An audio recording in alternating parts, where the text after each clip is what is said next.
Okay, everything seems to be in order. We should be nice and ready. Ready to start with what should be the last part of the main story quest. It's been a bit too many days. I think I wanted to do this in 3 days back to back, but what can you do? Stuff happens.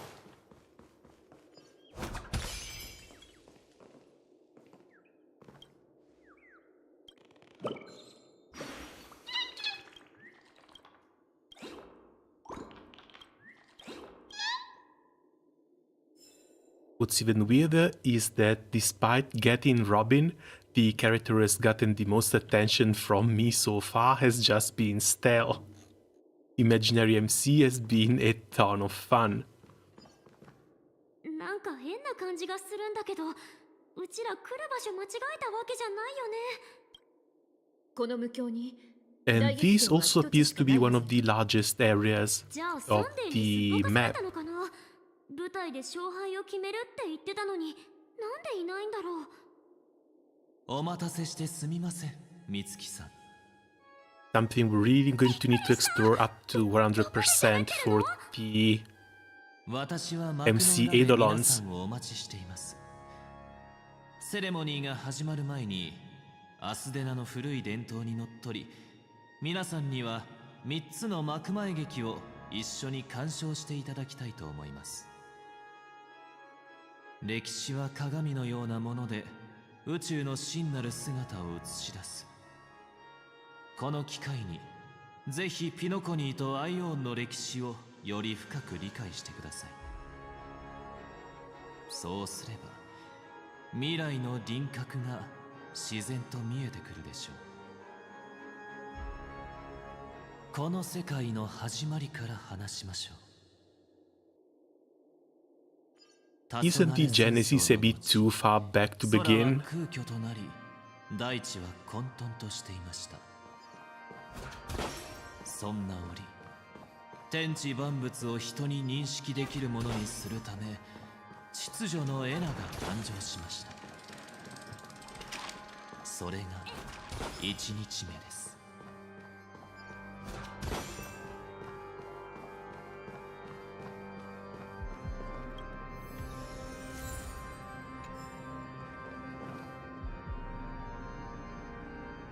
Ah, why did they have to put all these mannequins in? Again, this is giving some serious Garden of Recollection vibes. Is this the Bikini Pom Pom waiting room? I think we might actually see Pom Pom sooner than expected, but no, this is the...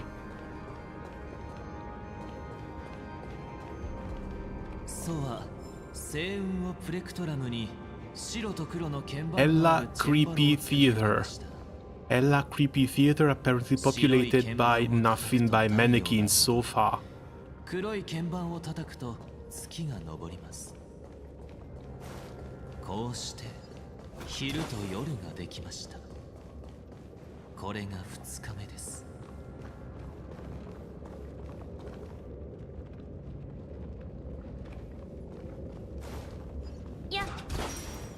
Yeah, exploration, let's just leave the exploration for later.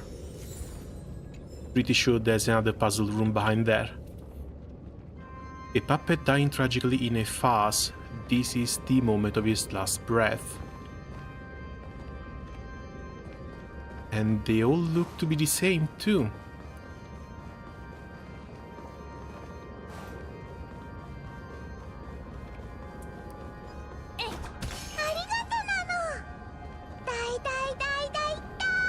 Yo, what's this? More memberships, thank you. Doll joints are cute though. I want a cute fem doll GF. We might already have one. Is someone left one of her dolls to follow us? Sadly, you can't really zoom in top to bottom. There isn't really an appreciation mode for these like in Honkai Impact 3rd. No, Herta. Clara is a real girl.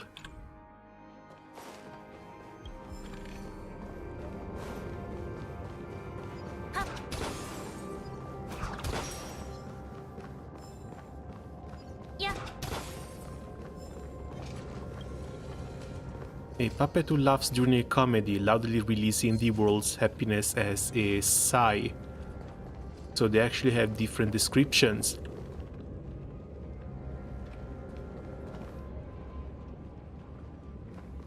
More puzzles, more chests. Again, exploration area, exploration we'll do later.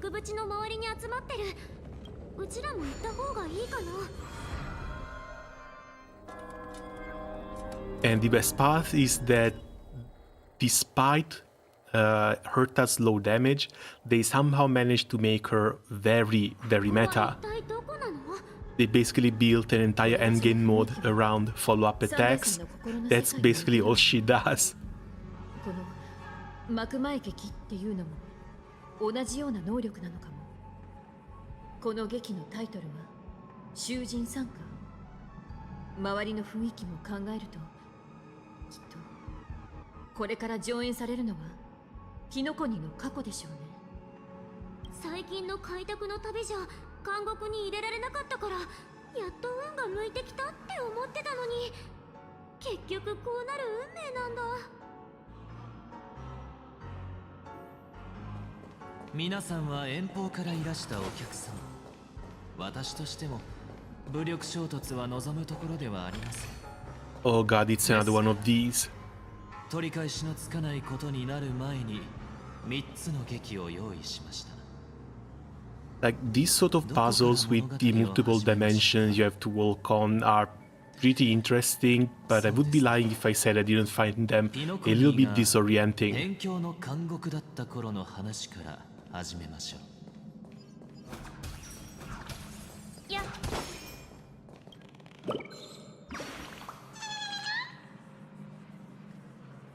In the chaotic center, a lot of great loot has been sucked into it. Old Man Wood treasure must be hidden in such a dangerous place.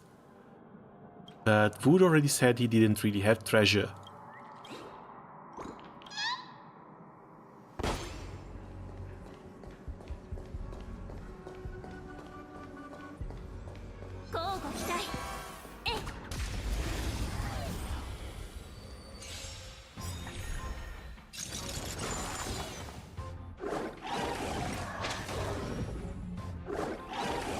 Okay, these seem to be all new.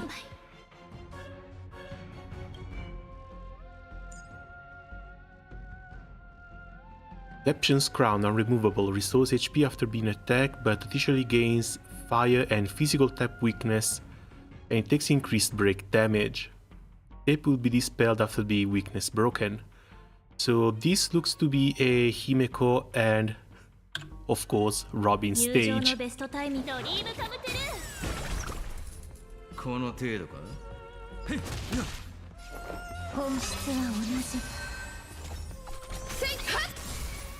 じ。 As Joueye isn't really going to do anything here. アドリブで。よく見せてくれ。It's showtime! コラボスタート。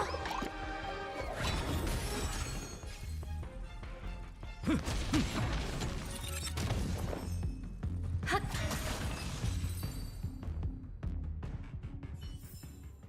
自分の意志で結末にたどり着いてみせる。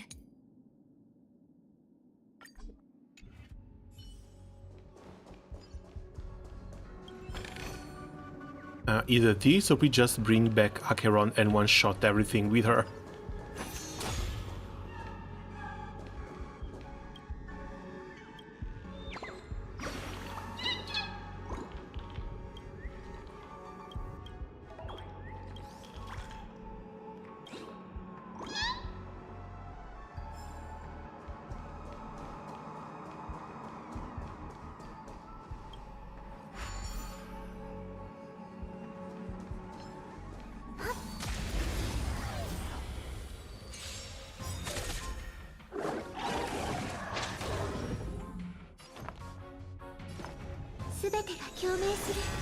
お仕置きされたいのか？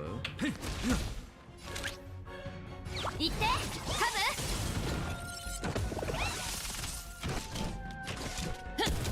ブ。やっ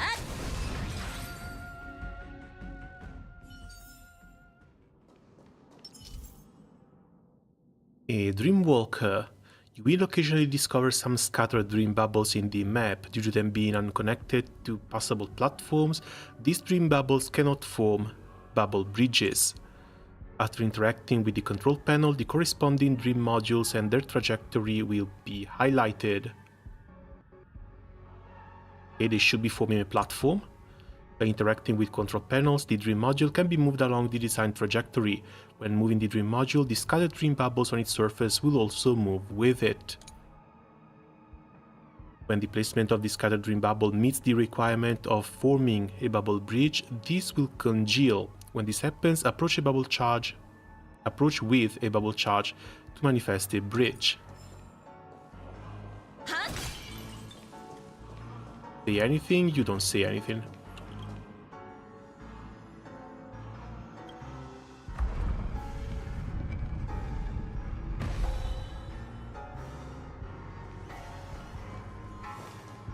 Okay, just an extension of the puzzle. 囚人のハヌヌが大規模な戦争を始め勝利を収めました。カンパニーはこれを辺境戦争、アスデナの人々は独立戦争と呼んでいます。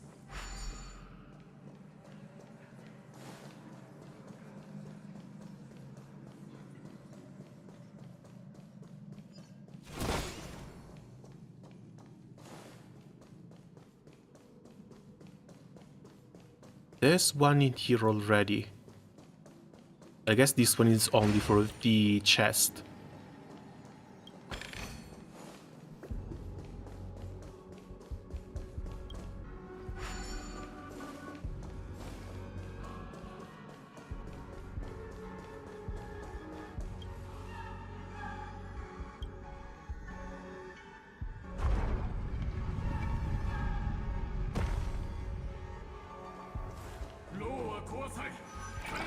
ハヌヌ氏は偉大な人物でした。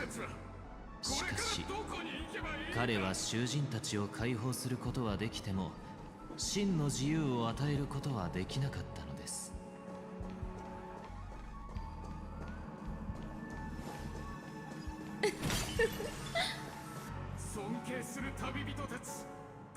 3人の七死人がこの地にとどまり、辺境の監獄に開拓の教えを伝えようとしました。しかし残念ながらそれは無駄に終わりました。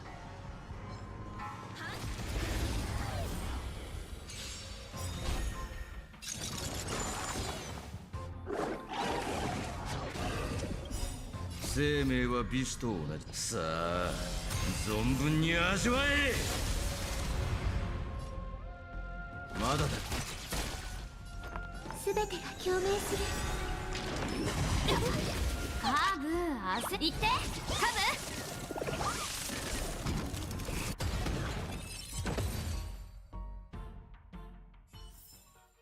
ブ。星々に一歩近づけたわね。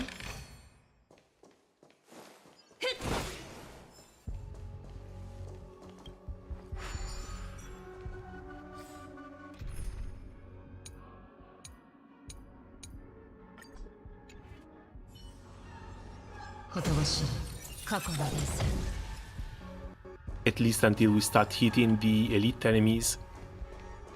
Okay, one more chest down there.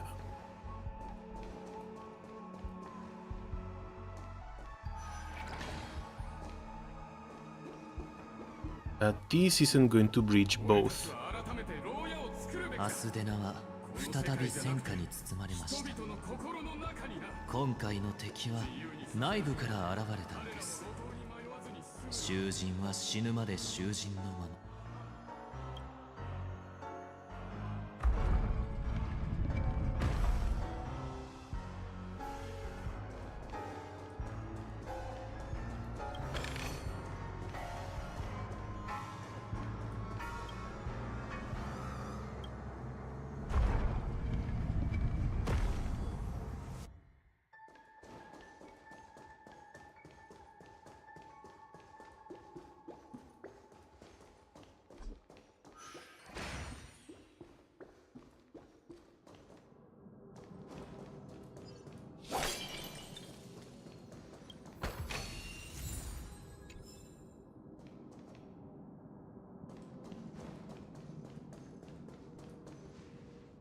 この焦土の上に築かれた自由の地を気に入ってもらえるといいんだが。ご覧ください。彼らの刑期はとっくに終わり、カンパニーの看守も追放されました。しかしこの囚人たちは奴隷のままです。なぜなら彼らは外の世界のものに囚われているのではなく、彼ら自身の心に囚われ What's てい with the る。 design though?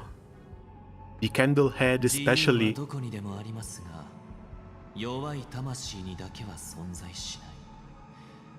それは誰にとっても助けにもなるわけではなく、その存在を信じる者の助けにしかならないからです。囚人たちよ、自由を学べ。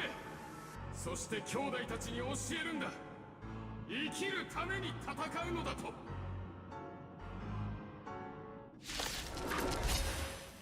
劇見てるだけなのになんで戦う必要があるの？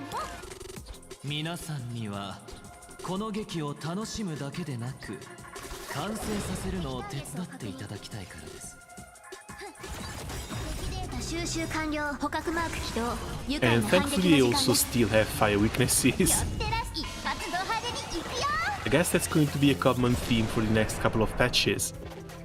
At least fire weaknesses being as common as ice weaknesses, where around the time Jingli was released.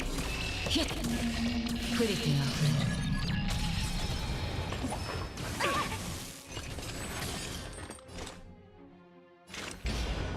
全てが消える。こちら側が優勢です。まだ立ち上がりますか？お金がないならまた今度。飲め。支援感謝します。引導を渡そう。お金があるなら見てって。よく見せてくれ。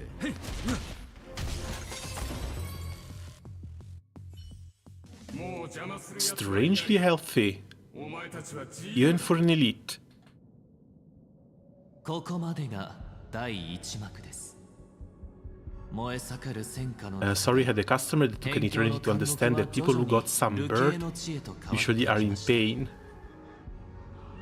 今のは多分ピノコニーの成り Isn't it a 立 bit ちの too 話。 early to get sunburned? 囚人たちは外から来た人たちの助けを借りて、ついに自由への道を切り開き、宇宙の流刑の地を築いた。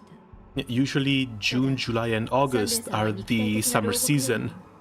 人々の精神的な苦境を表現することに重きを置いているみたいだけど、この劇うちにはちょっと文学的すぎる。わかりやすいのは戦うパートだけだったね。でもやっと出口に着いたみたい。早く行こう。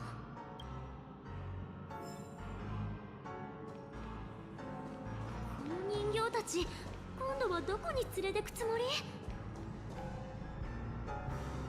After the last game Hoyo had, where this many puppets were a thing, I would not trust a single one of them.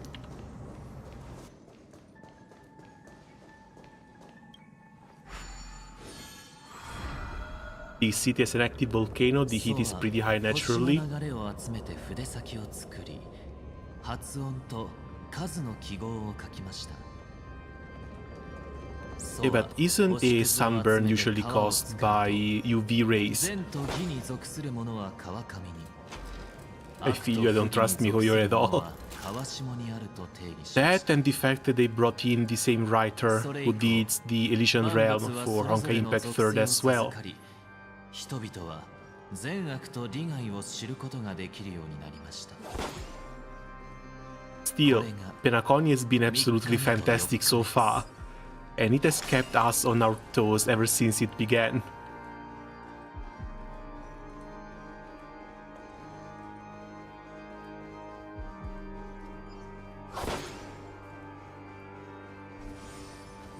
Gesù Cristo.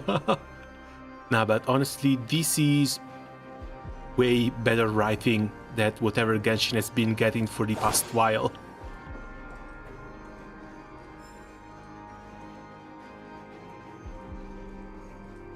The lore has been alright, but the way Penaconi's story has been handled has just been fantastic. Not to mention the extreme contrast between the planet of dreams and all the skullduggery that has been going on behind the scenes.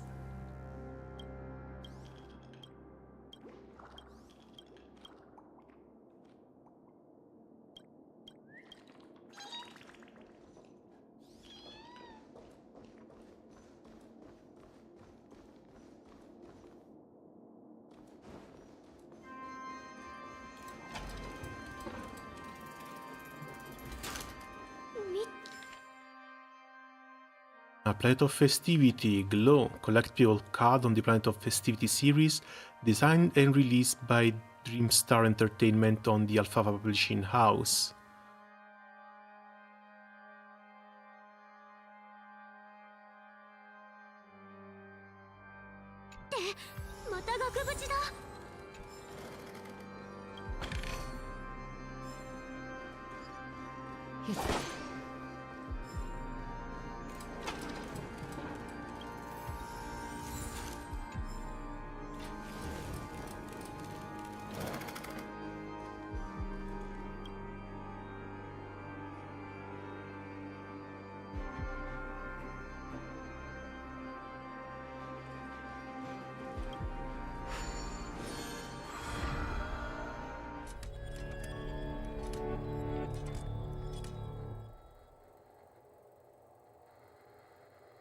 Seguini can go full slug 具木 mode. 参加これが2つ I 目 think の that's 劇 the では one weird thing about Star Rail so far.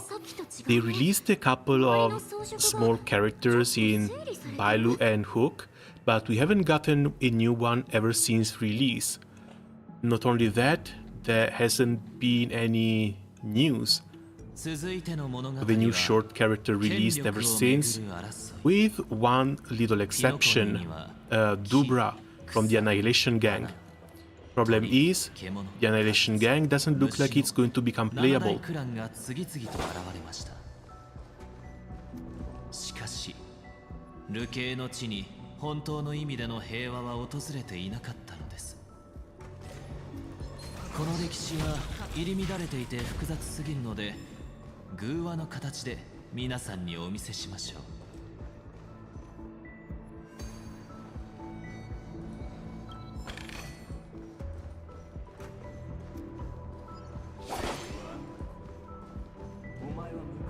ルーサン家の当主はカンパニーに身を寄せ、自由と引き換えに生存を求めようとしました。しかし長男によって撃たれ、彼が当主の座を引き継ぐことになったのです。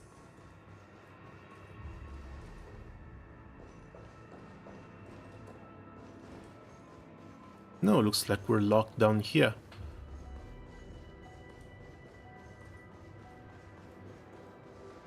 I still get the remnants of the Annihilation Gang? I would hope so, but apparently not until 2.5. And from 2.5 to 3.0, it looks like there's only going to be one patch, if they follow the same thing they've done for this version, where they went from 1.6 to 3.0.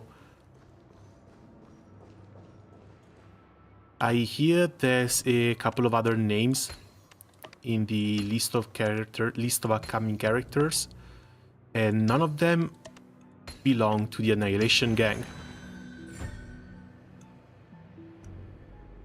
Yes, if it was me, yeah, I'm basically already saving for 2 of those.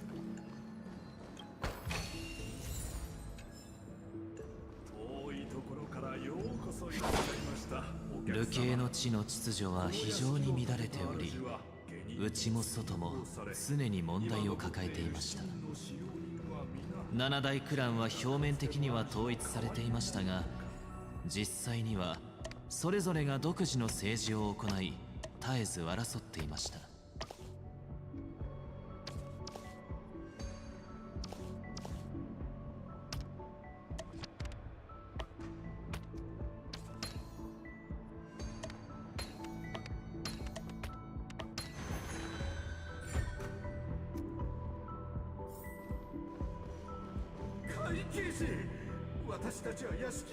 最初に内戦から淘汰されたのはプラム家でした。ルーサン家が企てた白い砂漠事件によって彼らは永遠に歴史の一部となったのです。ある種あなたを土で作り、私を炎で作ったからです。私の方があなたよりも尊いのです。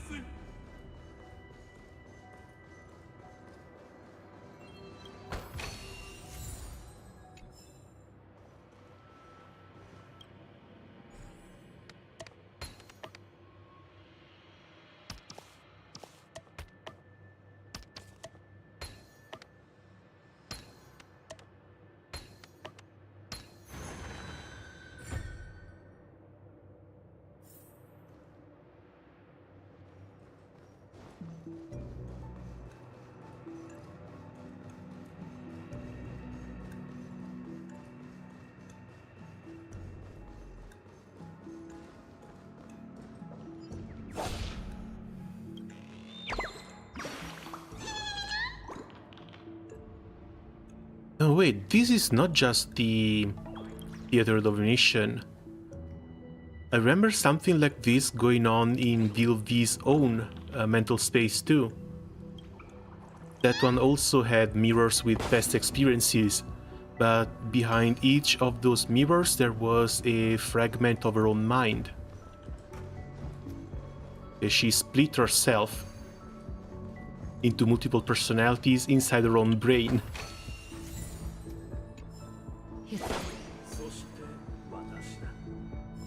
ゴフェルがファミリーを率いて流刑の地に来ると、五大クランは次々とそれに属するようになり、ピノコニーはついに夢の地という新たな名を冠することができました。外から来た客人、どうかこの屋敷を隠れている先導者 And yet another elite. あんたたちを助けるってどうすればいいの？彼らに理性を取り戻させ、もう偽りの支配に操られないようにしてほしい。第2幕はピノコニーが夢の地へと変わっていく過程を描いているようね。その中でファミリーの到来は重要な役割を果たしているみたい。でもこの新しい主人ってろくなやつじゃなさそうな気がするんだけど。これこそがサンデーさんが言葉の裏に隠していることなのかもしれないわね。調和はピノコニーを変えたけど、そのやり方は昔の慣習と変わらない。それってつまりこのひざまずいてる人たちを全員冷静にさせないといけないってことだよね。 Hello there, hello game and welcome. How are things going? Right, chest first. And now let's see what they want. 主よ、あなたはいつかお戻りになるのですよね。私は永遠。 Only calmness can shield people from the lingering poison of the past proclaimed by the new master.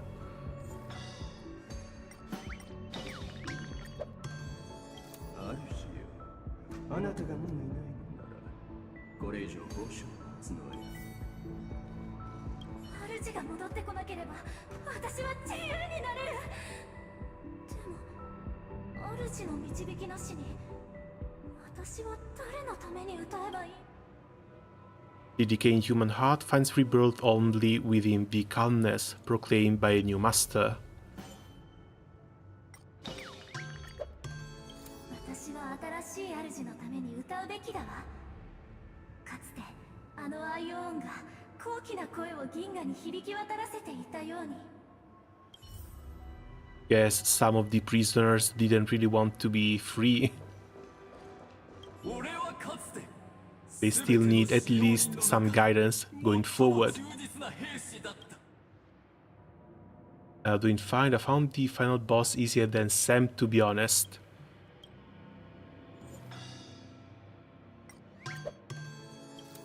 We'll see. Again, I try to spoil as little as possible for myself. The only reason why I know what the final boss looks like is because they presented it to us in the live stream. 主がいなくなっ I'm here, but I don't even know which weaknesses it has. でも主の命令がなければ誰に正しい道を尋ねればいいかもわからない。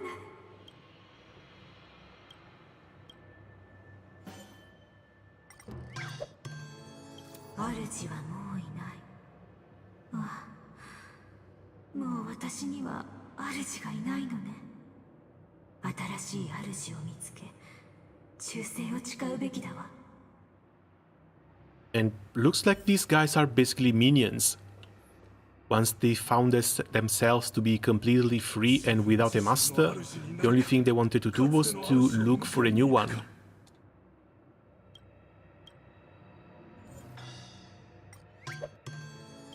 主がいなければ誰ありがとう Yeah, I'll say nothing more, just my personal opinion of it. It might also be because we have better gear since when Sam was released.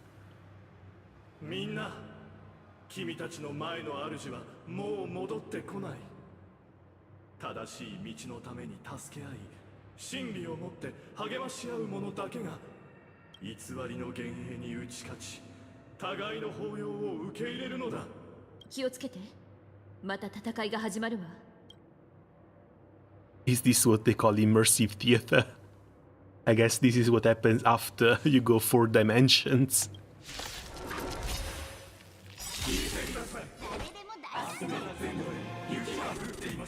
Physical fire imaginary. Yeah, physical fire imaginary.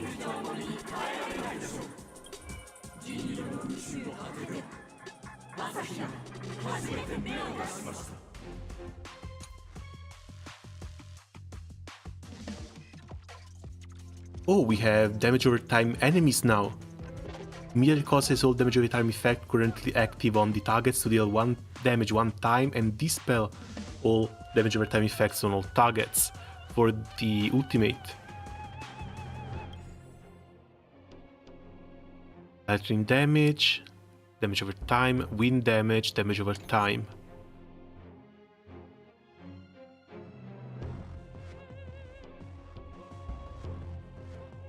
We might need some clears. 支援開始いたします。敵データ収集完了。捕獲マーク起動。愉快な反撃の時間です。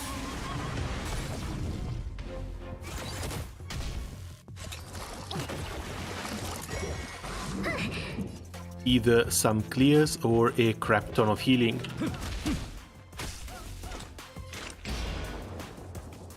すべてが消える。涙雨。ヒッ。降りてあふれる。お金がないならまた今度。生命は美酒とさあ存分に味わえ。 I keep getting kicked out of your stream? How the hell does that happen? まだ立ち上がりますか。この程度かまだだ。Also, what do you mean kicked out? Yes, I don't think it should be anything related to the connection. 引導を渡そう。 Everything seems to be fine and stable from here. 寄ってらっしゃい。一発ド派手に行くよ。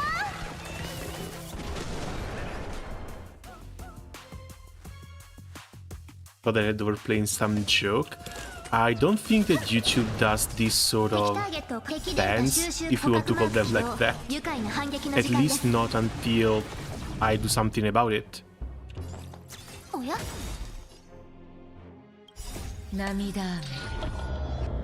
ヒッ。降りてあふれ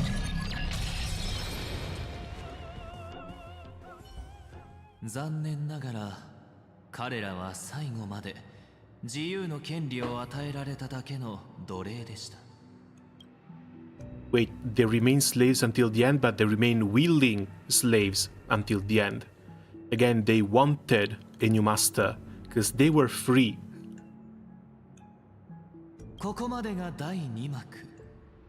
儚い調和の中で流刑の地は少しずつ宴の星へと変わっていったのです。今のはピノコニーが徐々にファミリーのものへと変わっていく過程ね。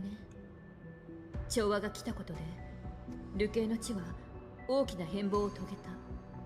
こいつ本当に劇を楽しんでるみたい。一族みんなベテラン役者にも劣らないんじゃない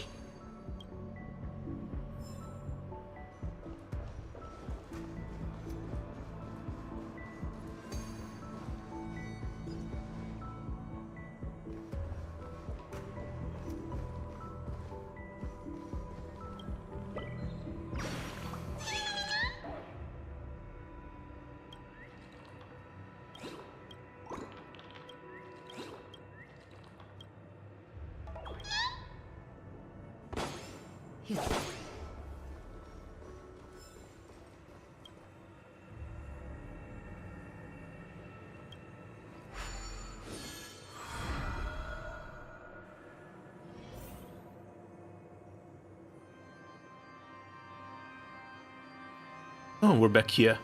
そのアイオーンは星の輪を拾い、人々と共に行動規範を定めました。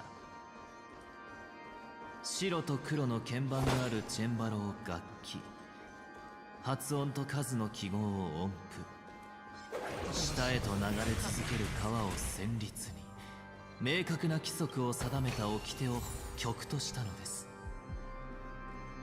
そして人々は楽章の中で自分だけの立ち位置を見つけました。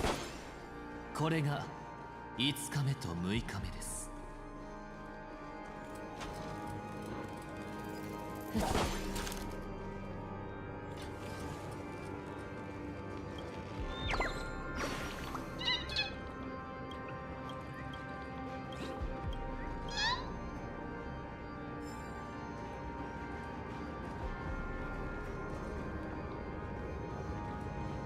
Come on, we should be almost there.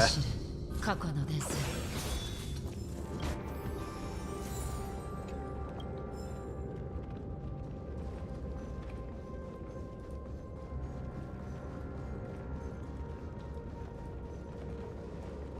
This is freaking 本 massive. 当にこの人形を使って導くのが好きみたいだね。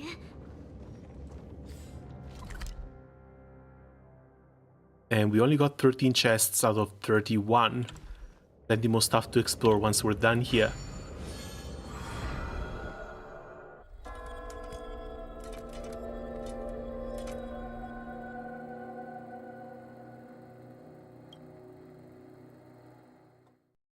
やっとわかった。この最後の幕は秩序を称えるためのものなんだね。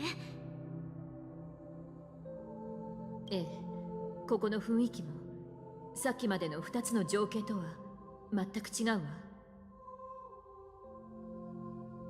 What's with the instruments? こちらが最後の幕となります。これまでは私が一体なぜ現状を変えようとしているのかを皆さんに理解していただくため、ピノコニーの過去と現在をお見せしてきました。そして次はピノコニーの未来をお見せしましょ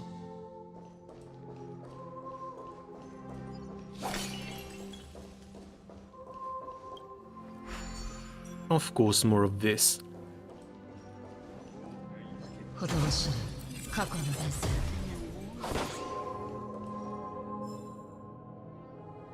人々に先を見る目がなければ Without a king who shall bear the responsibility of the people. That's why you institute a democracy. If you can make it work.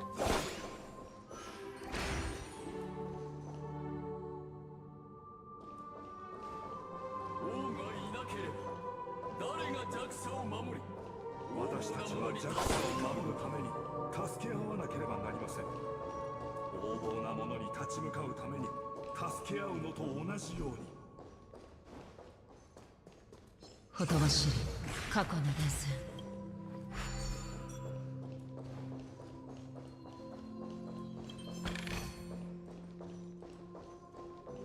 Let's see. Maybe puzzle first, then move the platform second. You never know what they might be hiding.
Pretty sure this is not something a king can govern.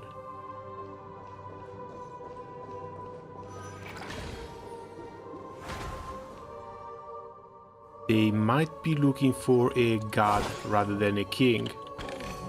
もはや王は必要ありません。我々は本来万物を超越する王なのですから。ほとばしい過去の伝説。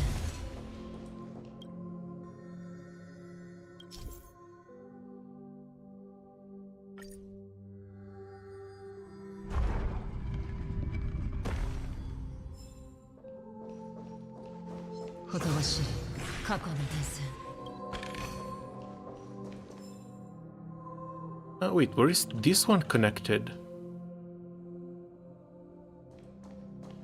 Oh, probably to that thing.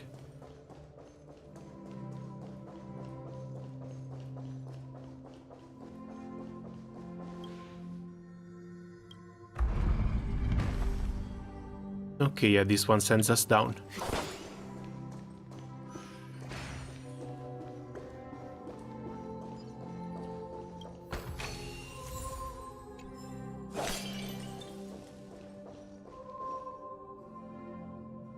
And there we have boss number 3.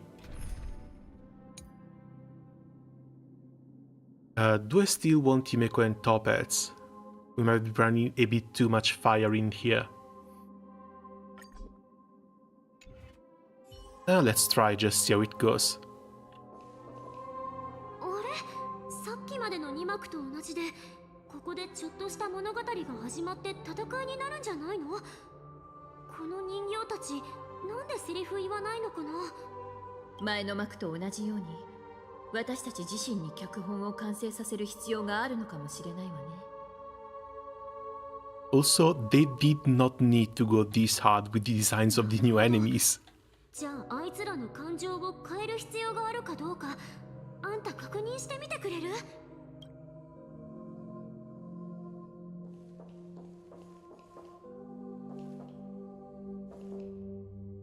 The violins for thighs.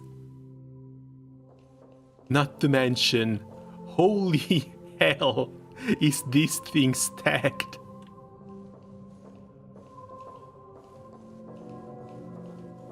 The general is the only one that lets us talk with.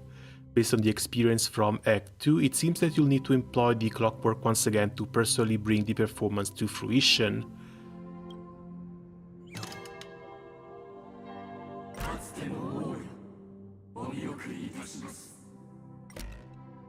もはや王は必要ありません。我々は本来万物を超越する王なのですから。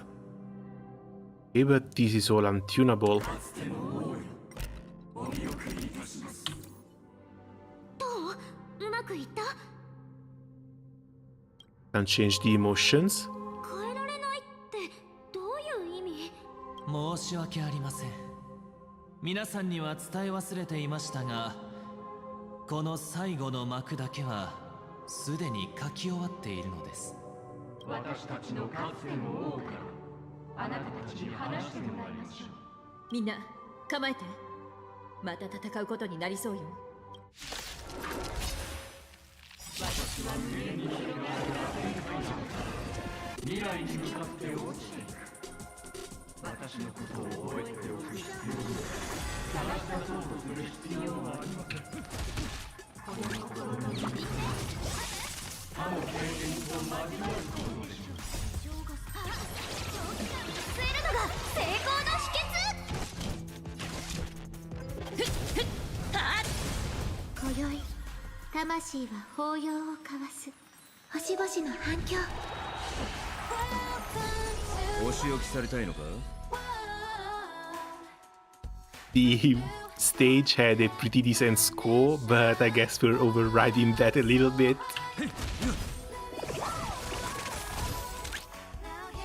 資産没収よ。逃がさないわ。あんたのために用意したのよ。やっ。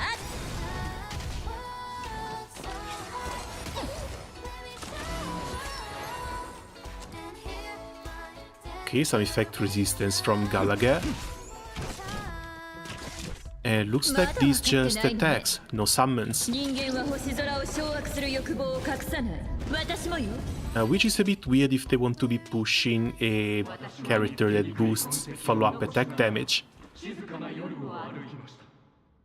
私のことを覚えておく必要も、夢の魂を解雇する必要もありません。私に属する者は必ず衰退する。あなたはその弱さを超えていくでしょう。これが最後の幕。これまでの話よりずっとわかりやすいけど、彼は調和を追い出して秩序の帝国を築こうとしているみたいね。行きましょう。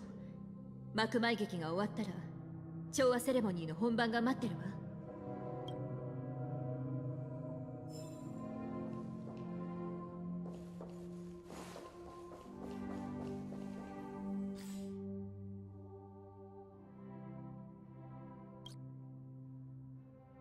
Oh no, 17 out of 31 is for the entire thing. Just here.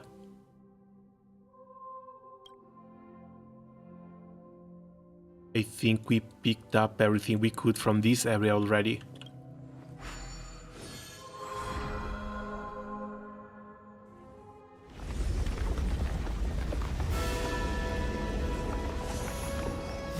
Boss time.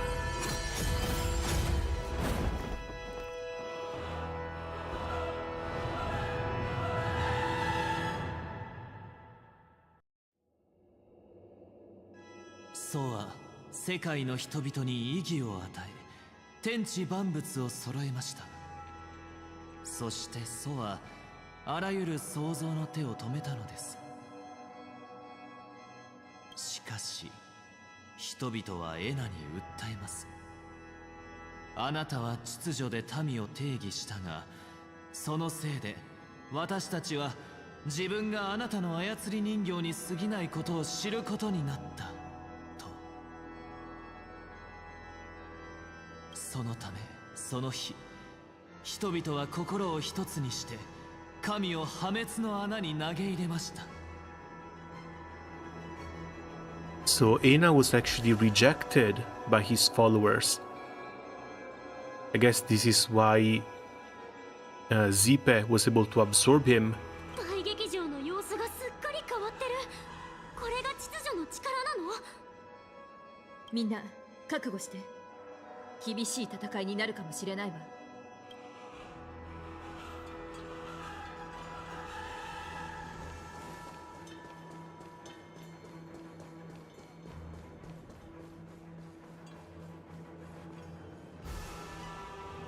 これが7日目です。歓声と賛歌が一斉に響き渡る。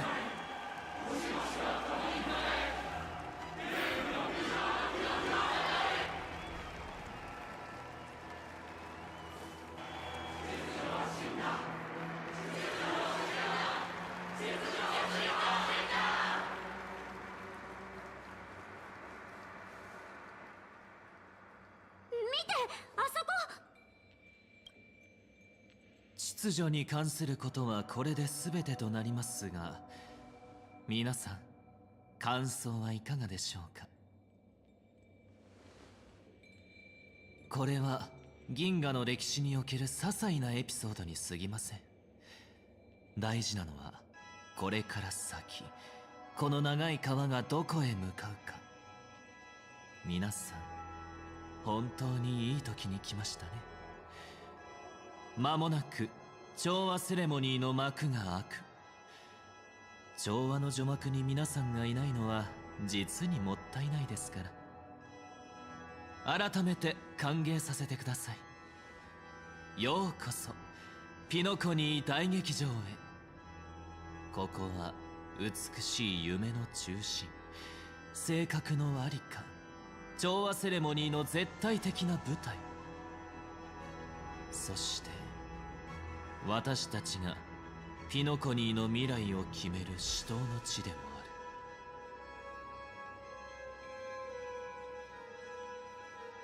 ある。And the very place where your schemes get smashed to smithereens. Where's the Stellaron? Why am I not seeing it? Isn't the entire palace the Stellaron? We might actually be inside of it.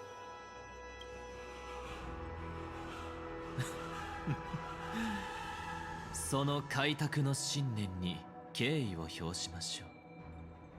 信念を持ってこそ私たちはこの世界に真の幸福をもたらすことができるのですから。 Come on, bring out your ultimate weapon and let's get this over with. 永遠の眠りに落ちることと幸福はイコールじゃないわ。人々が夢の中で他人に操られているならなおさらね。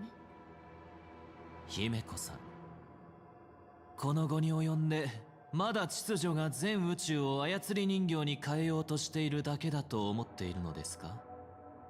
あんたたちの思い描く楽園がどんなに完璧なものであっても、所詮牢獄は牢獄のままよ。そんな世界でみんなが本当の幸福を手に入れるなんて無理に決まってるじゃん。だってただのアイオンのおもちゃに過ぎないんだから。皆さんは私の意図を誤解しているようですね。ここで正式に宣言しましょう。私の理想はアイオンを復活させることでも神になることでもありません。私がやろうとしていることは一つだけ。それはアイオンが存在せずただ秩序のみがあり、すべての人々の尊厳と幸福を受け入れられる私たち人間だけの楽園を作り出すことです。あんたは間違ってるわ。人間が尊厳を持って生きるにはどんな人物や物事であろうと彼らの上に立つべきじゃない。そしてサンデーさんの言う楽園とやらにおいてその人物とは他でもないあんた自身よ。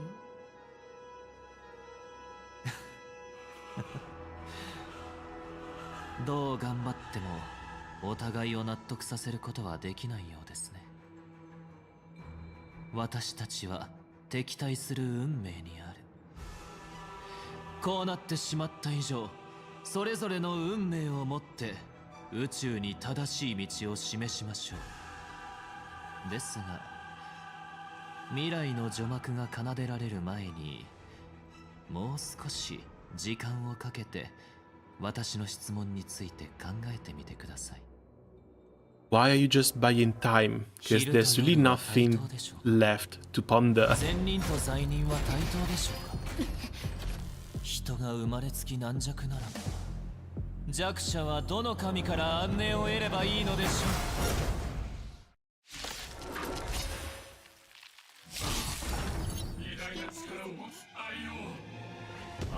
Okay, Triple Elite. 世界の万物や民を定義し What's this link?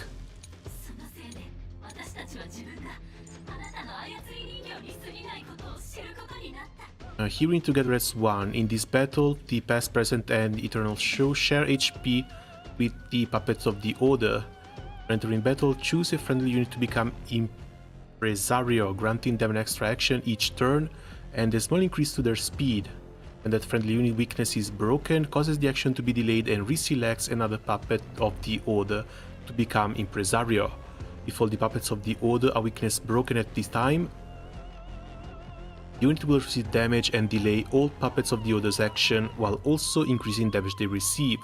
When any puppet of the Order recovers from weakness break, they will be designated as the new Impresario.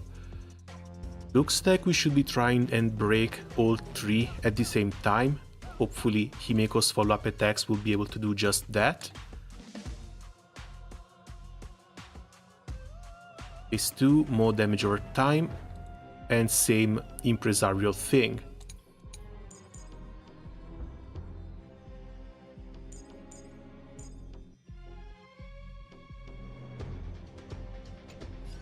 Okay then. 全てが共鳴する。お仕置きされたいのか？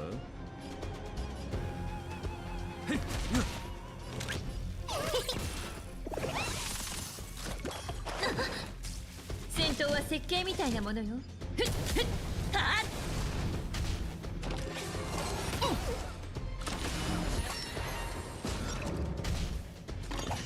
動じないで。生命は美酒と同じだ。 The damage they're dealing is actually no joke. 存分に味わえ。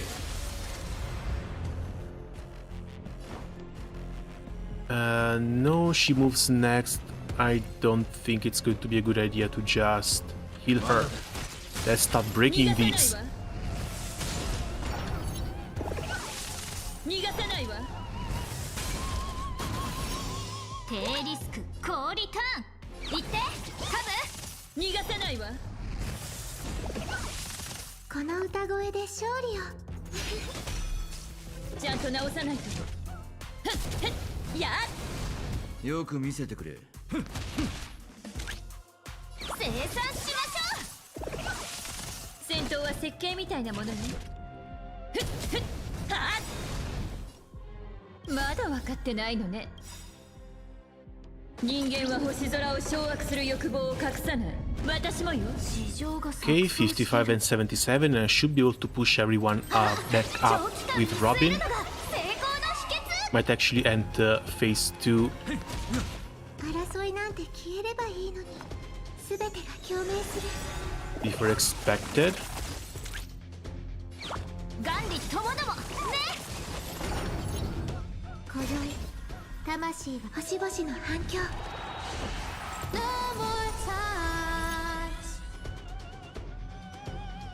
Oh, but this is another one of those stages where the boss music takes precedence over Robin's song. やっ。 I think this is like the second or third time this actually happened. 行ってカブ。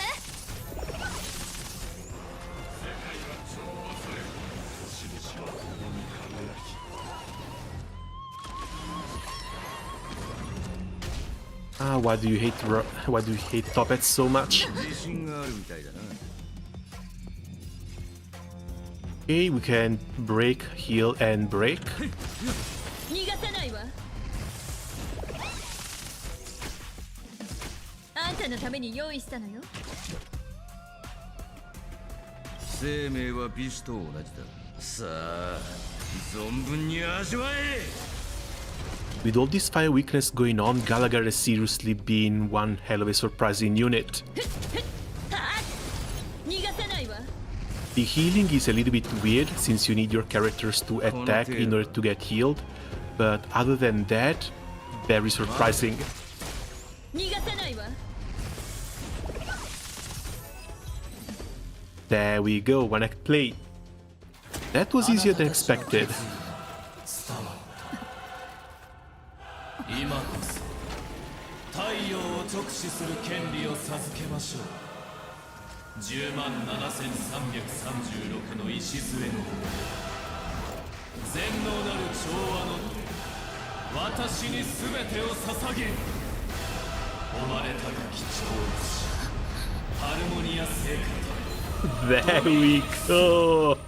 There we go! 死の影を行く迷いし、ここに。 But 調和の化身。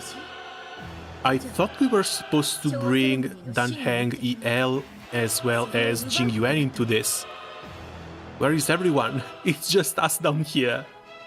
Hello, hello Vincent, welcome. How are things going? Every time you break a layer of the enemy toughness, you gain a certain collective shield. Collective shield can take damage on behalf of all allies, and the shield effect represents the amount of damage the shield can currently endure. Okay, that's actually quite good. Not to mention absolutely everything has fire weakness. These are going to be a little bit more difficult to break. But I guess Himiko can take care of these. We can just go on and focus the main body. 行ってカブ。地上が錯綜。あ、長期間見据えるのが成功の秘訣。 Hopefully the multiple break here is still going to count for 3 stacks. やっ Rimeko's follow-up? Oh, it's not. 皆さんは賢く鋭敏ですか。次の質問にも Okay, if it's not, this might actually hurt a bit. なぜ調和と秩序は We're going to need to break this thing 3 times in order to get the follow-ups from Himeko.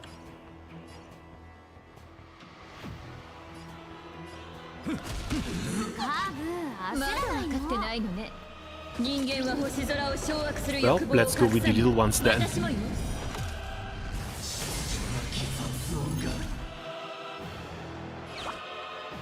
ガンリともどもね。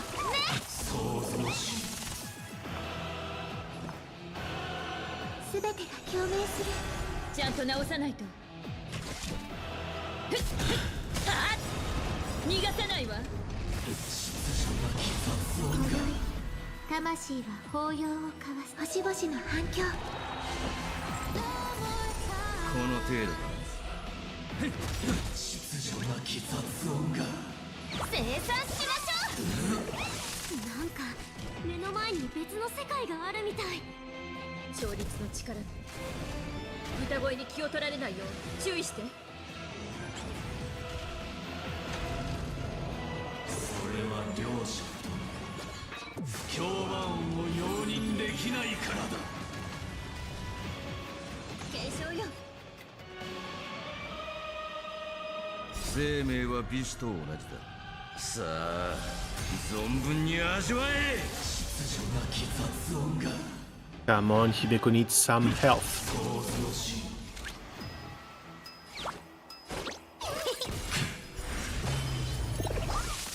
ちゃんと直さないと。ふっふっはっ秩序なき雑音がまだ分かってないのね。人間は星空を掌握する欲望を隠さない。私もよ。秩序なき雑音が時は来た。神のぬくろから再び増加 Ah, が this 生まれ can't be it. That must have been just phase 1.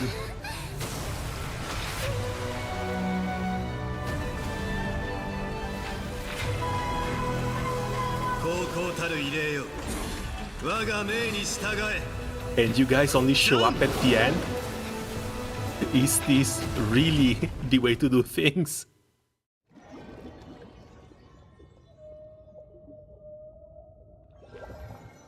Do I have a story? What happened? 目を覚ましてってば。ちょっと起きて。いつまで寝てるの？もう日が昇ってるんだけど。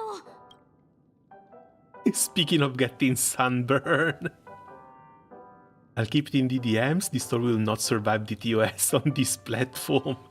Jesus Christ, how bad is it? 大丈夫？うちの声は聞こえる？自分の名前は覚えてる？ Didn't I shoot the sun out of the sky? Why does this line look familiar? え？本当？うちは覚えてないけど。そんな細かいことまで覚えてるなら大丈夫そうだね。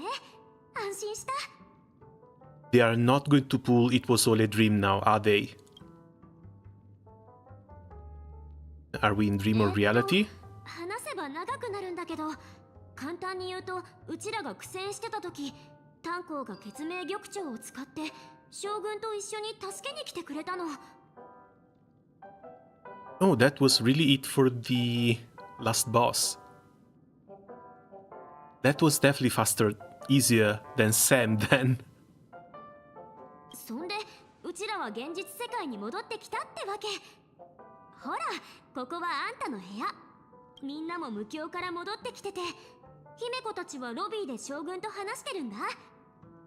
目が覚めたなら列車のみんなに大丈夫だって報告しに行こう。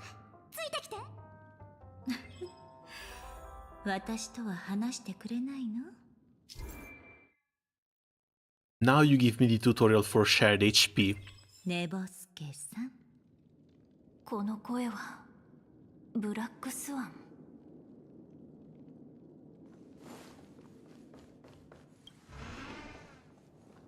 ちょっとどこ行くの？ Yeah, catching up with everyone is important, but there's Black Swan back here. また会ったわね、寝ぼすけさん。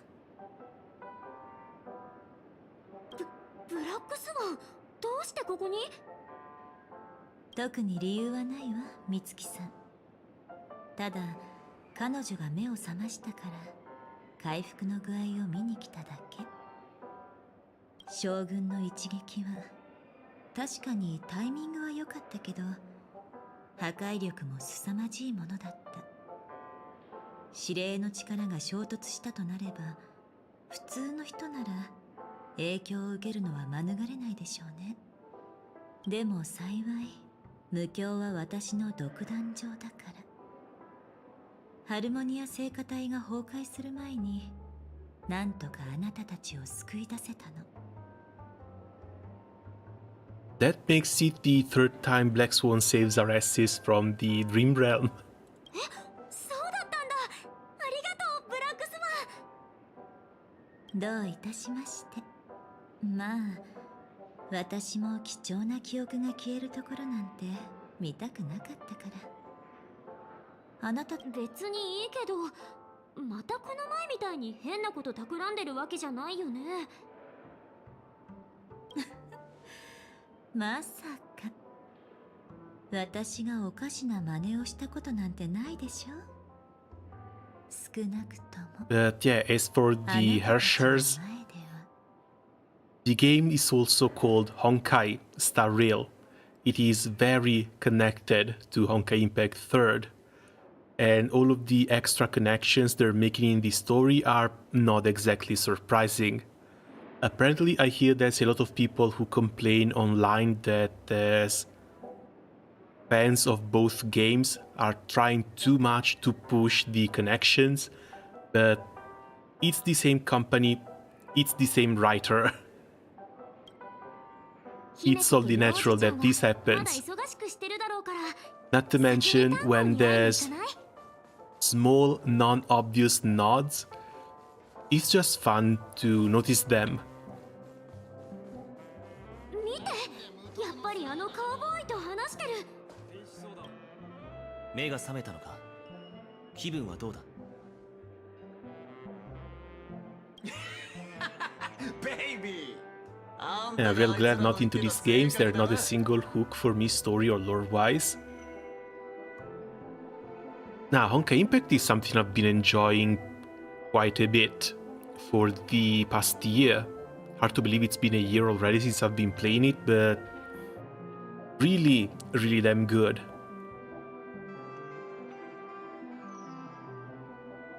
Fork me. Fork? I myself prefer spooning. Why? Jesus, why? それは俺が言ったんじゃない。ああ、あんたは誤解してる。俺はメモキーパーから聞いたんだ。私が紹介するわ。こちらはブートヒルさん、巡回レンジャーよ。Star Rail I decided to try on a whim mostly, and I've been pleasantly surprised by the first arc of the game. Sadly, it lost itself a little bit on the big Chinese ship. That was mostly just lore and backstory. But when it comes to Penacony, yeah, the quality of writing just skyrocketed through the roof. 私たちはある人物を追っている途中で偶然知り合って、その流れでサンデーさんが驚くべき陰謀を企てていることに気づいたの。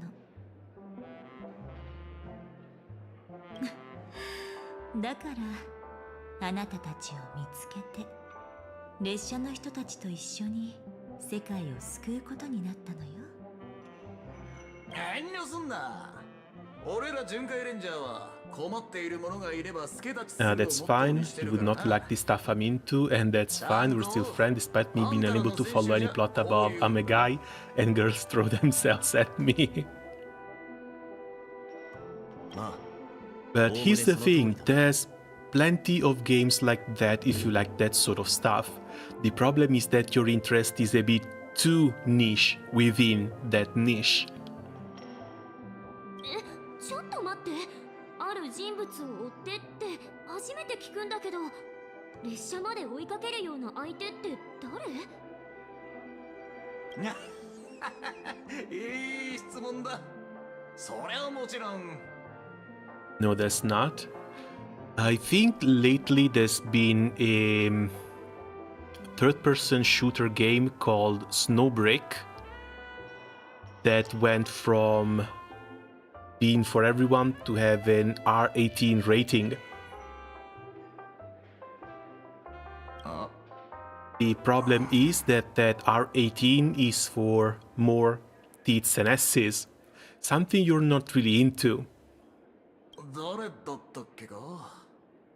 おい、タンコ、覚えてるか。 I don't know, man, you're looking kinda sus. そうじゃなくて、マジで思い出せねえんだ。変だな。脳のチップに問題はないはずだが。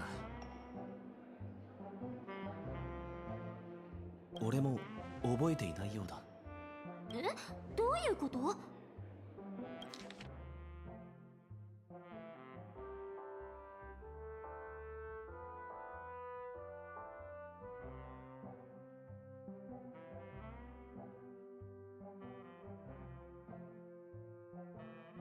Oh, Acheron somehow made Butil and Dunhang forget about herself.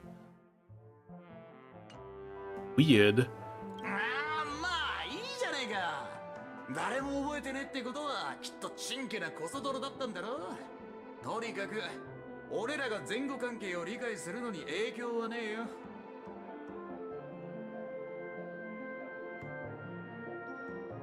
えよ。 More and more ads throughout the stream for me. I hate ads so damn much. Wait, you're a channel member and you still see ads?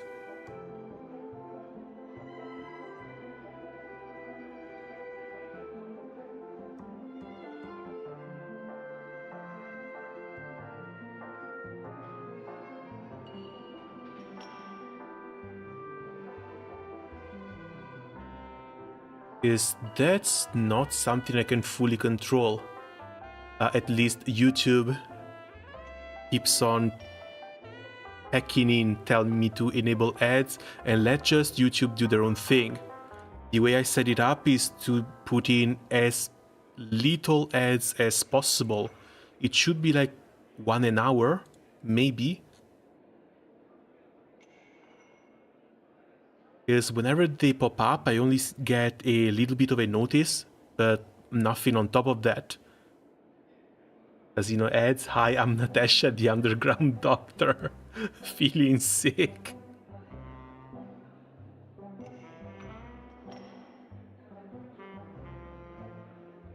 Ad-free is a YouTube Premium feature. If only they managed to fix YouTube Premium. You know, actually make it worthwhile to get. Because if it's only ad-free, then it's not really worth it, the $10 a month. そうね。一段落したらもう一度記憶域に戻って遡ってみるわ。ねえ、早く姫子さんに会いに行かない？今の彼女はピノコニーのスターとも言える存在だから、ホテル中が彼女のことを心配してるわ。そうだね。じゃあロビーに行こう。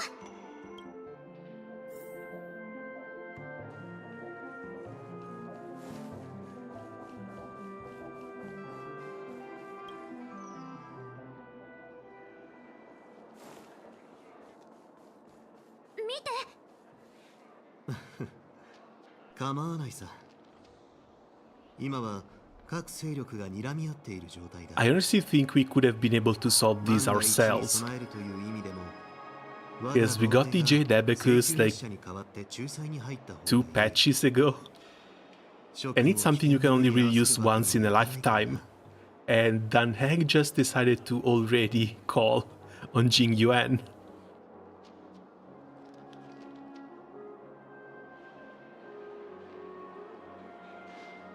それにカンパニーは功を焦ってはいるが、結局は平和の名を掲げる団体だ。そしてファミリーは身体極まりながらも調和を目指していると主張している。我が同盟はこれまで理屈で人々を説得して I wish I could make my own gacha that gets deplatformed everywhere because there's no hags and it's a first-person dungeon crawler.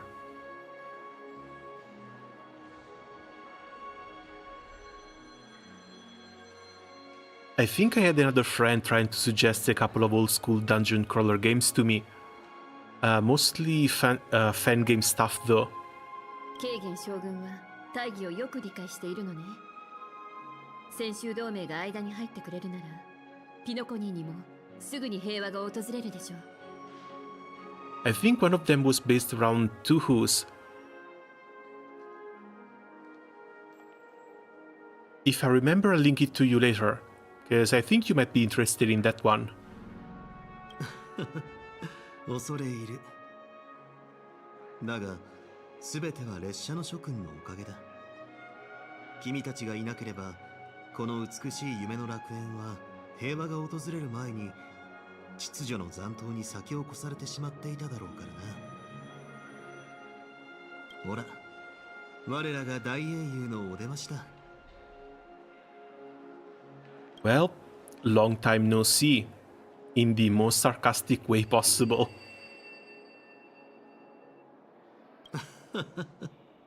さすがは銀河打者。勇敢な者は洞察力が鋭い。君、大丈夫か？なかなか目を覚まさないと聞いたんだが、具合でも悪いのか？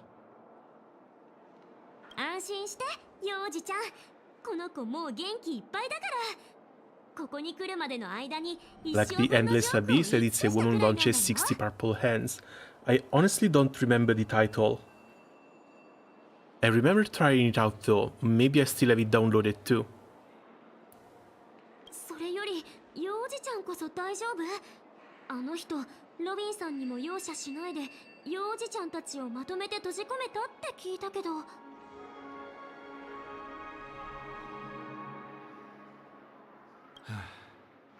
話せば長くなる。だがサンデーさんは体裁を気にする人だから、俺たちに危害を加えるようなことはしなかった。彼は調律という能力を使い、No, it's a Honkai Star Rail woman. You will used her last week. Oh, it's Black Swan then. つまり意識の中に閉じ込めたということだな。ケーゲン将軍がハルモニア聖歌隊を倒してくれたおかげで、俺たちは脱出することができたんだ。Oh, now this is something that would be interesting to understand, because we were locked inside Sunday's own dream bubble.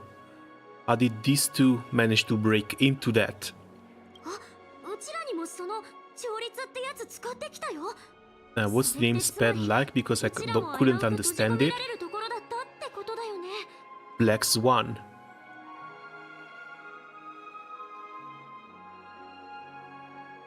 あの時、サンデーさんは簡単に私たちの息の根を止められたはずなのに。 She was with us until a little bit of time ago. きっと彼は本当に私たちとの公平な決闘を望んでいたのね。そのオーク家の当主についてだが、今はどこにいるんだ？少し複雑なんだが、一言で言えば、今の彼はオーク家の前 How's the story so far? We just had our confrontation with Sunday. Took down the... I don't know if I can call it a machine. But yeah, big musical puppet, sorta. カンパニーはピノコニーのファミリーの責任者は彼であると指摘した。そして銀河の平和を脅かす And we just woke up after the fact. ファミリーの代表として騒動の責任を負わせ、今回の件をピアポイントで裁判にかけるよう求めている。しかしファミリーはすぐに彼を含む秩序の残党は敵であり、この騒動は内部の反乱だと主張した。これによりカンパニーは理屈的にも感情的にもファミリー内部の問題に介入できなくなったんだ。 Not to mention a disruption of this level inside the Dream Realm is going to give the IPC yet another reason to want to acquire Penacony for themselves. 本当にそれぞれの思惑が入り乱れているな。じゃあロビンさんはどうなるの？ロビンさんとサンデーはこの調和セレモニーと切っても切れない関係だし、実の兄弟 Knowing だし。 gacha names, I thought it would be called Black Swan. I'm afraid my pronunciation also isn't helping.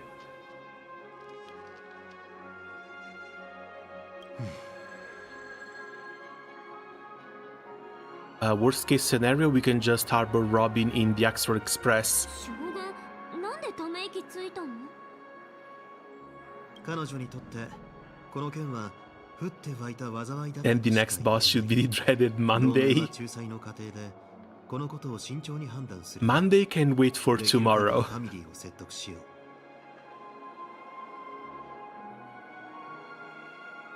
う。 Monday is a boss fight we fight every single week. そろそろ時間だ、諸君。私はカンパニーの要人たちとこれからの交渉について事前の話し合いをすることになっている。これは宇宙全体に関係するような話だし、他ならぬケーゲン将軍のお誘いとくれば私たちは断らないわ。まさか歓迎するに決まっている。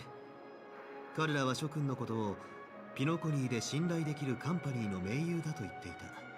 ましてや請求列車のような頼りになる立ち会い人がいてくれれば議論もスムーズに進むはずだ。じゃあお言葉に甘えさせてもらいましょう。うちはそういう真面目なことにはアレルギーがあるから、先に部屋 Important に戻って question 荷 though, 物をまとめ is て Jade going to be there?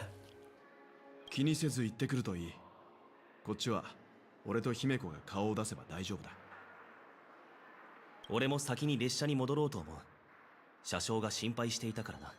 For example, in 状況を説明し Japanese, ておいた方がいい。 Ramuredda becomes Lamrera, Barurgan Baluga, or Futsuseba la Diva. Oh, not to mention, in Japanese, Shiro becomes Nicholas somehow. ええ、お願い。それであんたは私とベルトと一緒に行く？ There's localization and localization, but the change of name from Shiro to Nicholas is something I will never understand. Will join Welt and me, or do you have other plans? If I can stick the closest possible to Himeko, I will always pick that よく言って choice. くれた。詳しい理由は知らないが、カンパニーの代表たち That was for the sake of 彼女に one もぜひ pan 来てもらいたいと言ってい mechanic. た。諸君を That's why they 案内 did しよう。 it. こっちだ。 That almost sounds excusable. But if that's the case, what would be the pan be in the Japanese version? ついてきてくれ。 It should be something at least conceptually similar, shouldn't it?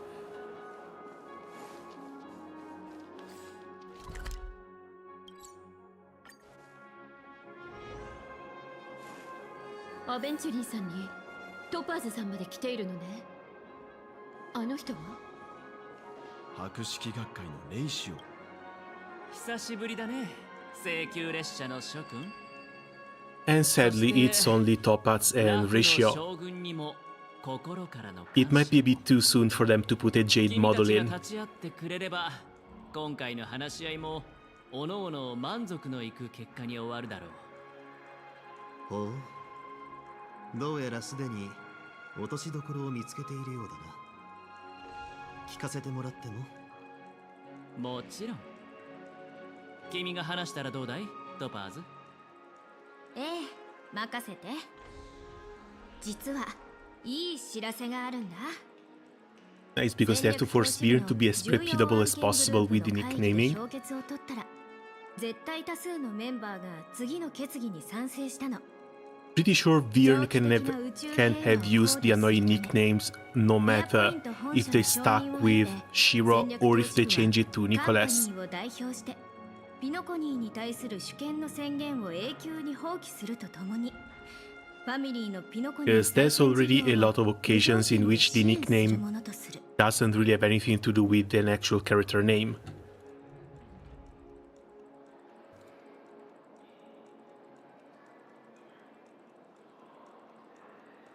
それって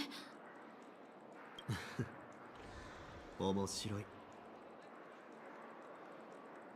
So the NPC does see the big picture, what's in for you. Doesn't mean that adventuring took a hit for nothing. すべては平和のために。それが僕たちの基本理念だからね。Just realized Topaz Aventuring Jade. Yeah, they're called the 10 Stone Hearts. So every single one of them is going to have the name of a precious stone. カンパニーの話は終わったか？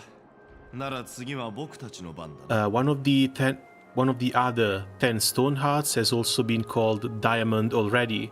Should be one of the top ones too. 学会も天才クラブも今回の一件には高い関心を寄せている。そして最終的にどちらもピノコニーの再建に技術的支援を提供することに合意した。具体的な内容についてはこちらの天才の話を聞いてくれ。 Oh, that's a face we haven't actually seen in a while. スクリューガンさん。 Again, this guy has been with us ever since the very release of the game, and he's still somehow not playable.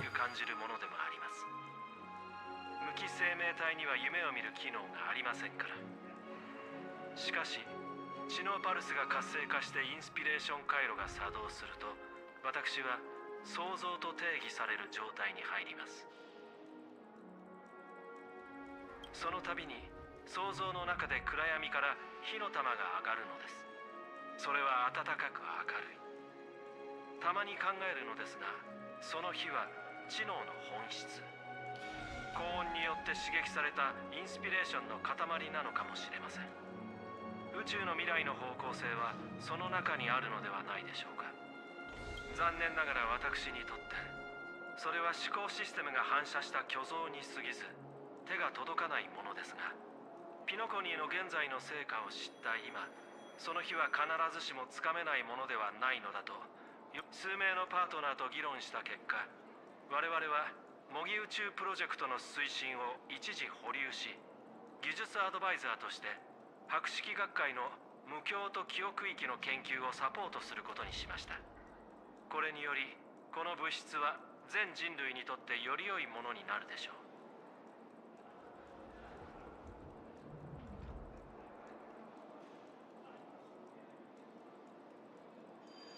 Oh, he's abandoning Herta's project. That's sad to see. So going forward, it's likely just going to be us, Herta, and Ranmei. それだけでなく、カンパニーを通じてガーデンともコンタクトを取った。彼らも研究の支援を約束して。 Like, what the hell is an armored chicken or a pupper? Awful trait and ugly grandma with no children to top it off. Come on, don't go too hard on Ilsa. She's suffering already as she is. But yeah, never been a big fan of the nicknames either. ピノコニーの夢追い人たちは本当に幸せだ。 Except maybe for Beatrix. Beatrix deserves some demeaning nickname herself. 自分たちのために働いてくれるんだか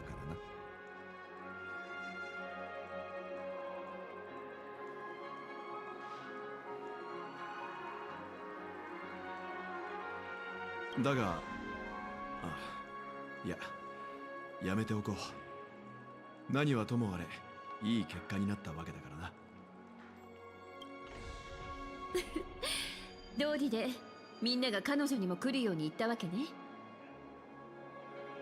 ピノコニーの問題を解決しようとする諸君の気持ちを知ることができて本当に良かった。これでピノコニーの未来は決まったようだが、列車の諸君、まだ何か気がかりなことはあるか？平和こそが私たちの最大の願い。 I don't know, this was all too easy. This is going all too well. I get the feeling this isn't actually the ending.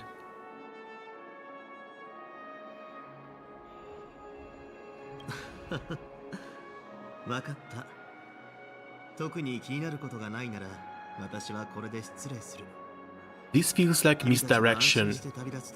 Like very strong misdirection.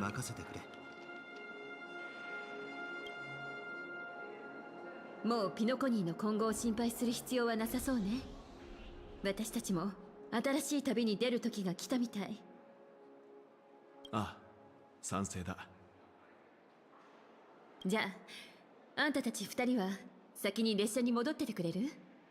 私は美月ちゃんを迎えに行くついでにチェックアウトしてくるから。それとブラックスワン、あんたも私に用があるんでしょ？Probably the devs, when looking at their to-do list spreadsheet, Screwloom was marked as Screw It.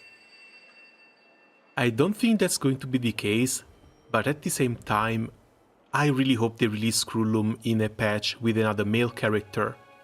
I need time to save. I need a proper patch when there's 2 male releases, so I had 0 reason to touch the gacha. So for 6 weeks, I can just focus on fixing up the characters I have, or if I want to build someone new, I can do that in those 6 weeks. Then we worry at the new upcoming characters. APC giving up on Penacony is already a red flag. That too, but I can sort of see that being a thing.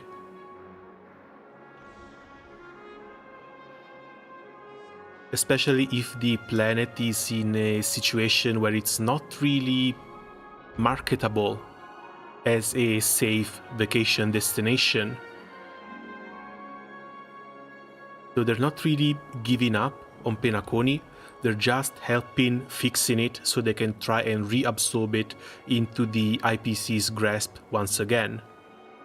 That can be a thing. Everything else, not so much. Again, the fight against the boss was a bit too easy, everything is going a bit too smoothly, and it just feels way too early to call it quits in Penacony. さすがはナビゲーターさんね。ずっと俺たちのそばにいたのか。まあいい。とにかく俺と彼女は列車で君とナノカを待っている。さあ行こう。ピノコニーの旅はこれで無事に完結した。ピノコニーの旅はこれで終わり。まあハッピーエンドにはなったかな。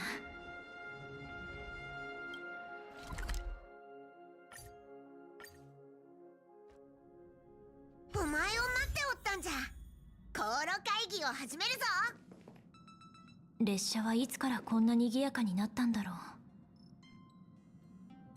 What do you mean lively? There's literally 3 people in here. えへん。これで全員揃ったな。それでは航路会議を始める。Everything went too smoothly. Himeko stay close to wealth at all costs. 次の目的地を決める会議か。どうやって決めるんだ。投票か。それとも。Yeah, this is weird. I don't know why I get this feeling that this is just a misdirection ending, and the proper ending is still to come. 慌てないで、カウボーイ。お客は主に従うものよ。Bootil, what are you still here? Lexwana, come your heel too. What incarnation are you guys doing here? それは私が説明するわ。ブートヒルとブラックスワンはそれぞれ事情があってしばらく列車のみんなに同行したいと言ってきたの。I mean, Black Swan, we could have guessed. She was very, very close to us. So it's no surprise that she wants to follow us. Bootil, not a clue.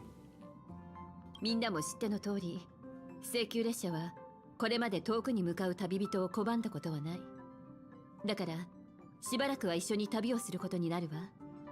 彼、一気に列車が賑やかになりそう。でもブラックスワン、列車の中ではメモキーパーの力を使っていたずらしたりしないでね。わかったわ。美月さんが寝ている間にあなたの部屋に現れたりしないって約束する。怖いんだけど。乗客同士の挨拶が済んだところで航路会議を続けるぞ。Budil just wants a free ride rather than having to commute. But hold on a second. Because we lost consciousness at the end of the fight and we got woken up by March 7th in the quote-unquote real world. What are the chances that we got put to sleep by Sunday at the end of that fight? This is not the real world, but this is just a simulation that Sunday is putting us through to try and put us through what his paradise should look like.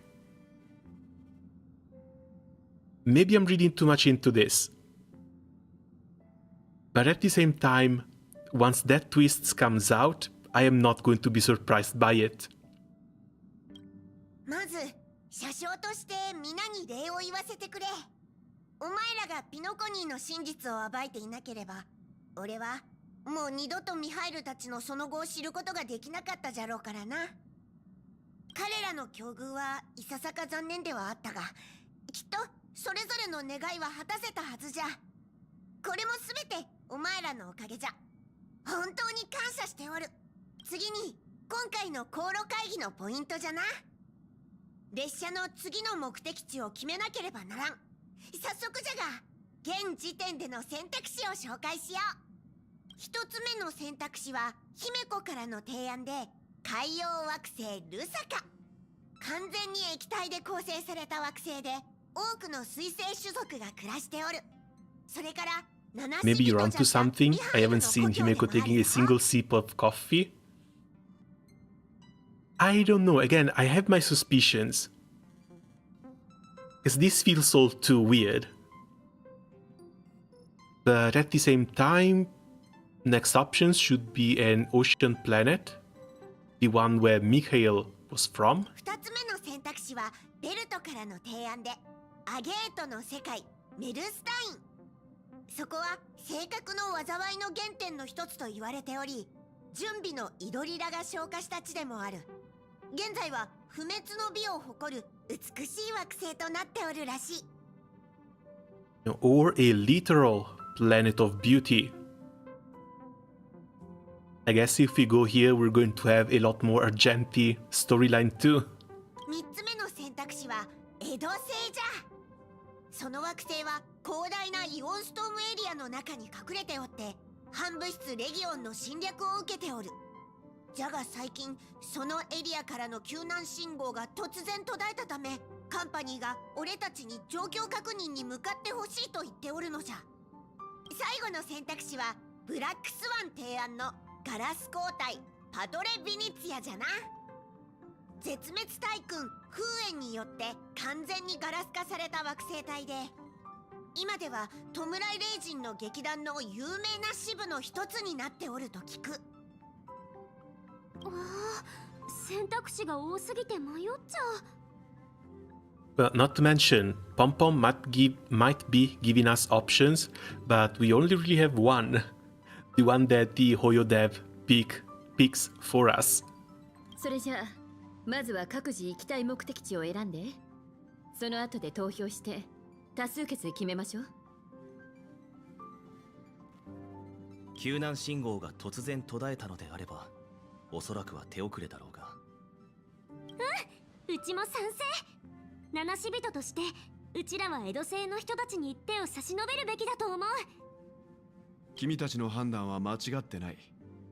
俺も江戸星に投票しよみんながそう言うなら現地へ行って状況を確認しましょう。私も江戸星に投票するわ。全員一致で江戸星。どうやら結論は出たようじゃな。次の目的地は江戸星じゃ。航路会議はこれにて終了。俺は航路の跳躍パラメーターを調節してくるから、お前らは先に休んでおれ。跳躍できるようになったら放送で知らせるからな。Oh, not to mention, we are leaving Penacony without saying goodbye to Robin, without saying goodbye to Acheron. 跳躍が始まるまで何をしようかな。Which again makes things even weirder too. 私とおしゃべりしない？Tell me, Black Swan, what happened to your beautiful ranger? あら、来たのね。窓の中の星々の間にあなたの影が映ってる。どう？美しい夢の旅には満足できたかしら。It was a roller coaster ride. It's just so peak. Keep it coming. Even the devs are on point. Kind of left me wanting more. Seemed like there are still lots of loose ends. Nothing short of a Deus Ex Machina. When it comes to the next survey, I'll be checking the too easy box again. Well, it's 2.2. And yeah, 3 patches for the Penacony storyline feels a bit too little. Let's go with option 2. この少し寂しいような落胆したような感じ。こういう長く余韻が残る記憶も私は好きよ。じゃあ、ささやかな選別の品を返してもらえる？もう待ちきれないの。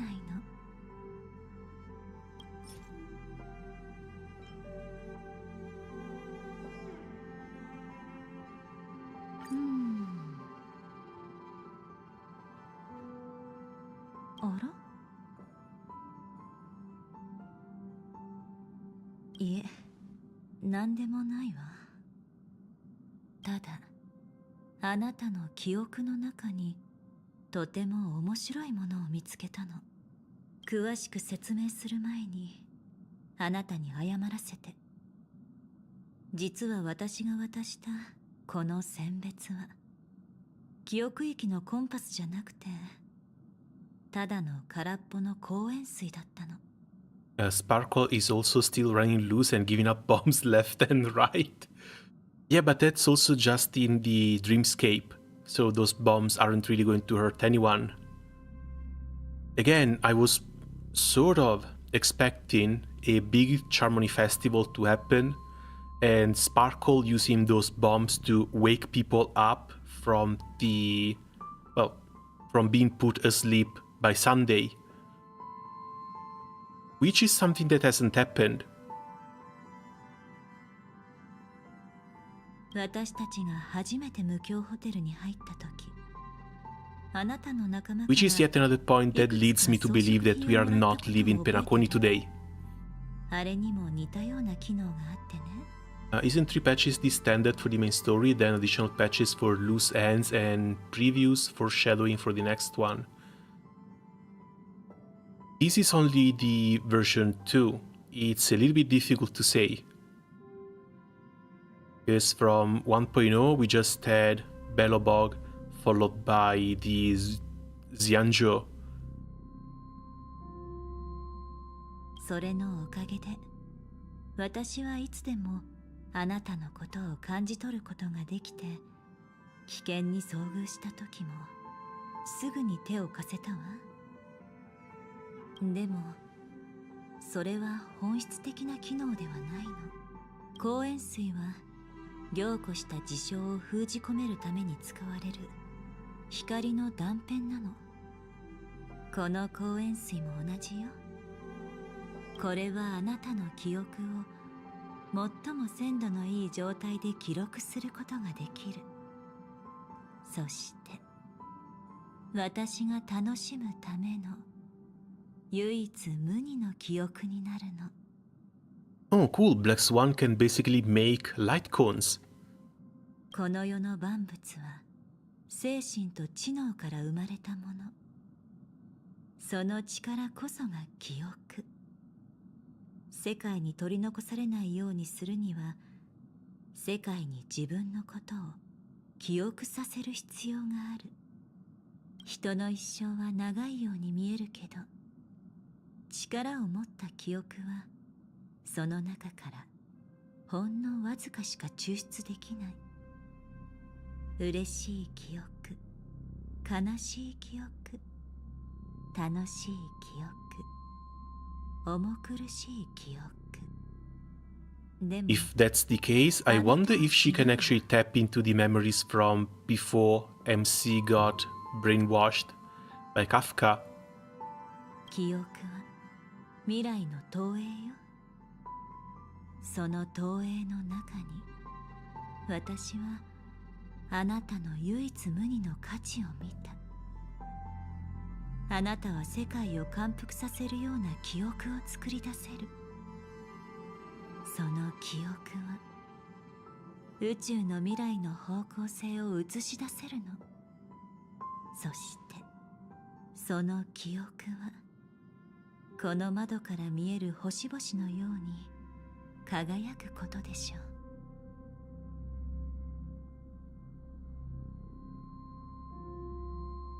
Which is why you want to collect my memories? You're making me blush. To help me see if I'm about to ascend. I don't think we're going to see an ascension from MC, at least not until she gets all the major pets. その通りよ。でももっと深い理由があるの。それが何かわかるかしら。簡単な話よ。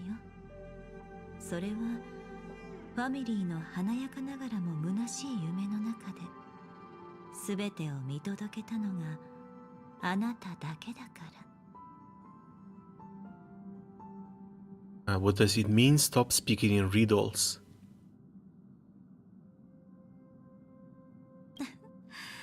焦らないで。答えはちゃんと教えてあげるから。ただ今はまだその時ではないの。ほら、あなたの友人たちを見てみなさい。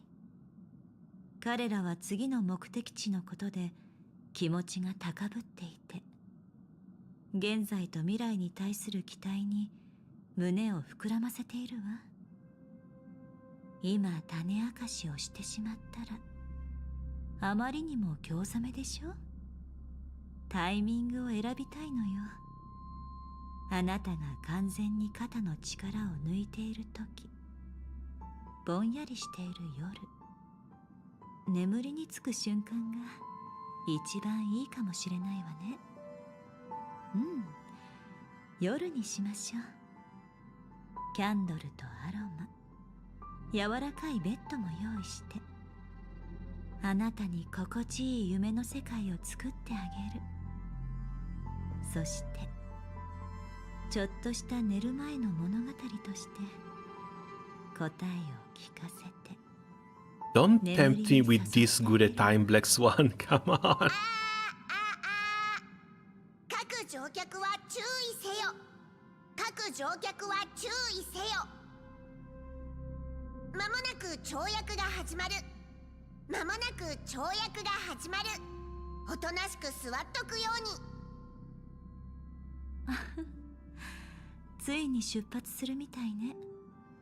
この先でまだたくさんの輝く記憶が私たちを待っている。おしゃべりはこのくらいにしましょうか。ああ、そうそう。あの空っぽの公園水であなたをもてあそんだお詫びとして一つ言葉を送ってあげる。私にとってとても重要な意味を持つ言葉を。生命は一つの迷宮。記憶以外私たちには何もない。しっかりと胸に刻んでおいてね。琥珀歴2158期、紀元元年、宇宙は再び本来の軌道に戻った。陰謀の火種は夢の地ピノコニーでくすぶっていたが、大きく燃え上がる前にクリフォトの彼方で火花となり、瞬く間に消えた。死すべき者と死者は眠り続け、聖者もぐっすりと眠ることができる。全員が無言の大声を上げ、それぞれ思い思いのことをする。銀河は各起源の始まりにふさわしい活力を放った。代償はただ一組の兄弟のわずかな悲しみだけだった。赤子が生まれ、恒星が消える。そして銀気が広がっていく。聖宮列車の物語はここで一段落したが、 The more it goes on, the more I believe this is just a simulation. Because this looks like Sunday telling us what's going to happen after he wins.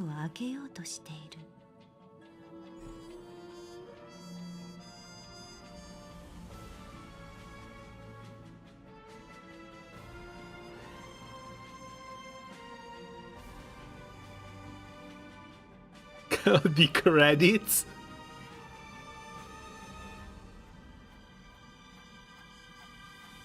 Danheng as Danheng, question marks as March 7. Himeko, Firefly, no one as Acheron. Cameo appearances from Silver Wolf, Sampo, Topets and Jade, Argenti. Trip Supervisor Elio. Love in memory for the three nameless left on Penacony. May this journey lead us starward.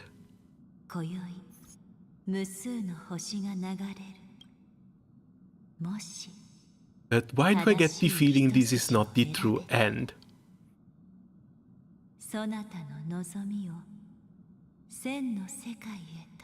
Yes, even if we go by the length of how long the patch was, we are at the 8 hours mark. We should have been done a long time ago.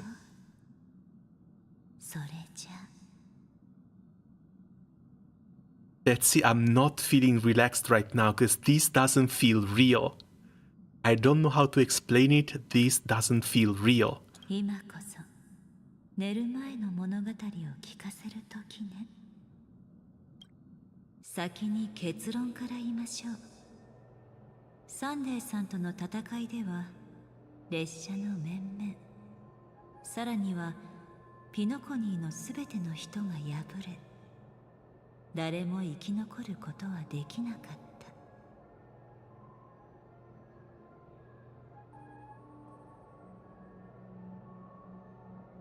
た。But we beat that thing. But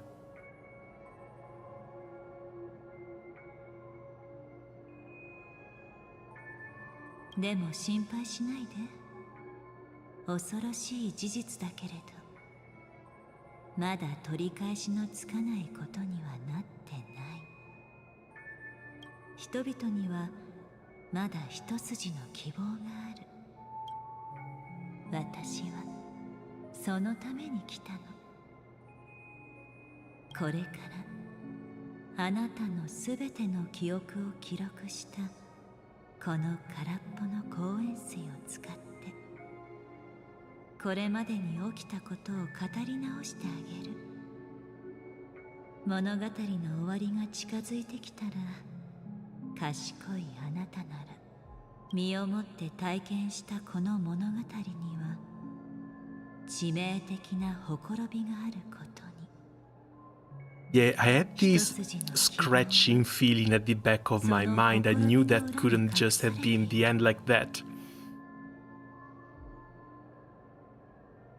a major flaw in the story that you've experienced, yet within that flaw lies a glimmer of hope. それじゃあ準備はいい？ This feels like the original realm and the movie Inception had a baby, and this is the result. 覚えてる？まずは時計の針を最初の場所まで戻しましょう。列車は跳躍を行い、あなたを見知らぬ無境に連れて行った。 And of course it had to be her. 状況は飲み込めないものの、巡回レンジャーヨミがあなたに道を示してくれた。あなたたちはホテルレバリーに着くと、そこでドアボーイのミーシャに出会い、カンパニーの使者であるアベンチュリンと対立することに。幸いまたヨミさんが通りかかったおかげで、そのトラブルは無事に解決した。その後、あなたは夢の中でホタルさんを助け、彼女と一緒にピノコニーを散策したわ。でも途中、散歩に扮した花火さんに会い、私は死の手から二人を救ったけれど、ホタルさんは現実世界に戻れなかった。真実に気づいた彼女はあなたにそれを伝えようとして、そのせいで偶然にも死を引き起 And こしてし honestly, まう。 finding out that the Memory Zone meme さらに恐ろしい。 wasn't really a monster, but it was just あなたはすぐにまた別 someone の that 殺 to 人事件 help に people 遭遇 sleep した。 was one of the biggest surprises in here. この二つの死をきっかけに、あなたたちは美しい夢に隠された真相を探ることになる。でも二人の情報から手がかりを得ようとしても、結局何もわからなかった。同じ頃、アベンチュリンさんも密かに自分の計画を進めていて、彼は計画を推し進めるための材料としてあなたたちを選んだ。そしてヨミさんは激しい戦いの中で刀を抜き、やむを得ず自分が虚無の司令であることを明かしたわ。 Because yeah, we might have had Dan Heng and Jing Yuan come back to help us against the last boss, quote unquote last boss, because I don't believe that was the last boss at all. Black Swan was part of that plan too, as was Boot Hill. Neither of those two were seen in that cutscene.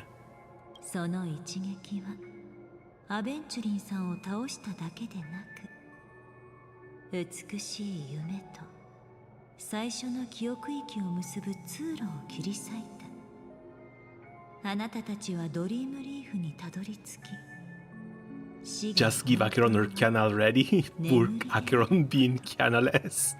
さらには無境、性格、そしてドアボ I ーイ think の that's something ミーシャに that's 関する shared 真実 between を知った multiple games. Like all of the Raiden Maze go through an arc in which they're canless, but then eventually get reunited.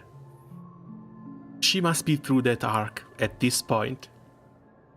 あなたたちとサンデーさん、ロビンさんは But yeah, the moment they drop even a whiff of Kiana coming to Star Rail, the entire internet is going to サンデー explode. さんと夢の主は最初から別のことを企んでいて、結局あなたたちは調和セレモニーの舞台で生死をかけた戦いに臨まなければならなくなった。ようやく物語が終わりに近づいてきたわ。あなたたちは彼に勝ち、開拓が秩序を圧倒した。そしてピノコニーも明るく平和な未来を迎えることができた。But 夢のように波乱に満ちたピノコニーの旅はこれをもって終わりを告げる。この物語には基地の情報と明らかに矛盾する致命的なほころびが don't you mean the entire Hoyoverse will explode? Well, the section of the internet that cares about the Hoyoverse. Kind of the same way as every time a new whitehead character gets mentioned, Kiana also goes trending on Twitter. At least that side of Twitter that cares about the Hoyoverse. That happened once with Black Swan, that happened once again with Firefly. My first encounter with Misha and the hotel, I was attacked by Sparkle disguised by Sampo, the fake deaths of Firefly and Robin. Acheron unsheathed the sword and revealed the power of Nihility. That is the disguise of dormancy. 眠る無双者は誰にも目を向けないから虚無の力を分かち合える人なんていない。そう言いたいのね。とても鋭い着眼点だけど残念。皮肉なことにヨミさんはますます虚無の運命に適応してきてるわ。なぜなら運命の鎖から世界の人々を解放するという彼女の信念はこの間違った答えは排除しておきましょう。頭を使って Oh, weird. もう一度よく考え The て fatal flaw is not that Acheron wasn't そ there の at the 致 final 命 battle. 的なほころびは一体何だと思う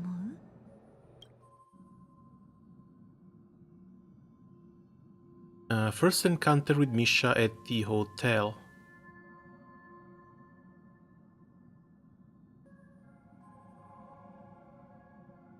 Probably the disguise of dormancy. Yes, yeah, if we lost against the last enemy, we might just be put to sleep twice. ギャラガーさんの正体は虚構史学者だったけどその件に関しては嘘はついてないわ。それに死と眠りはもともと表裏一体みたいなものでしょ。それはあなたの冒険物語における致命。そうね。二人の女性の死は当初の想定とは異なるわ。この答えは除外しても良さそうね。それでその致命的な Okay, is every single answer we can give the wrong ど one? こに現れたと思う Or am I just failing percentage rolls once again? Yes, Sparkle has been a bit of a big question mark for the entire part here. But I guess she was just handing bombs to everyone. 花火さん物語の中で誰よりつかみどころのない人物ね。残念だけど彼女が一足先に真実に気づいたのも状況を混乱させるためにわざとあなたたちを襲ったのもそうそう彼女がいなくなる前あなたへの伝言を頼まれたの。現実と想像の境界線は明確にするように Which is yet another hint at this not being the true ending. これが何かのヒントになるのかってそれはわからないわ。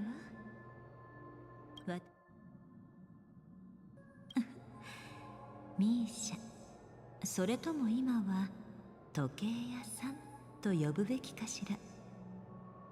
彼は夢の泡の記憶でありながら開拓の志を抱き夢の泡を離れピノコニーで大冒険を繰り広げた。残念だけどミーシャも結局は特別な記憶域ミームに過ぎないわ。記憶域で生まれた生命体が現実に現れることはありえない。じゃあどうして彼は現実世界のホテルレバリーであなたと出会ったのかしら。 Wait, that was reality? I thought we only met Misha once we got into the dream.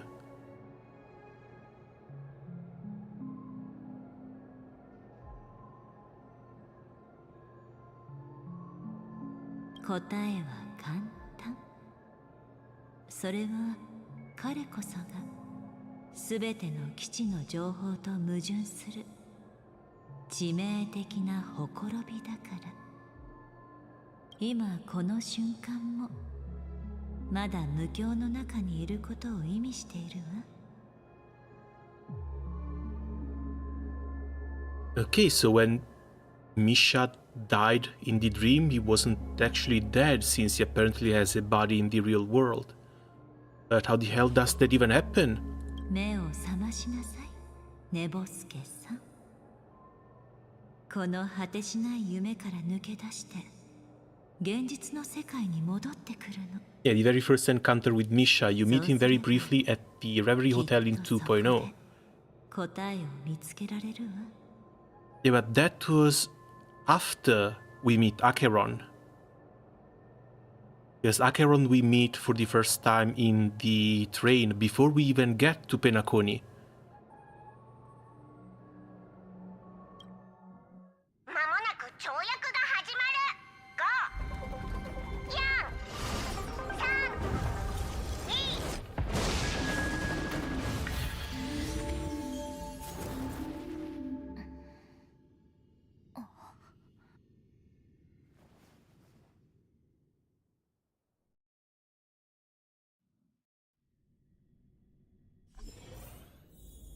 こっちよ。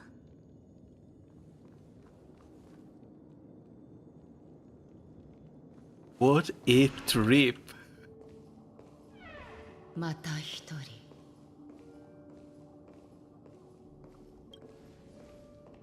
人。よかった。ありがとう、ブラックスワン。これでやっと安心できるわ。What happened? What is this place? The deja vu is strong in this scene.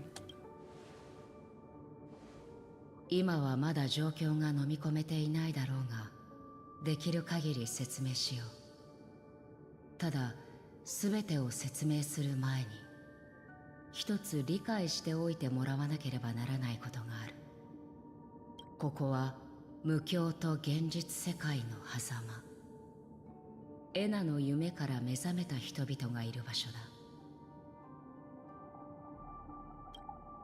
サンデーさんの野望は覚えてるかしら。彼は性格、オーク家の住民。Yeah, the fact that on top of reality and dream there's also all these separate memory bubbles also doesn't help us in keeping track of where we are and what the hell is going on. 降臨させようとしていた。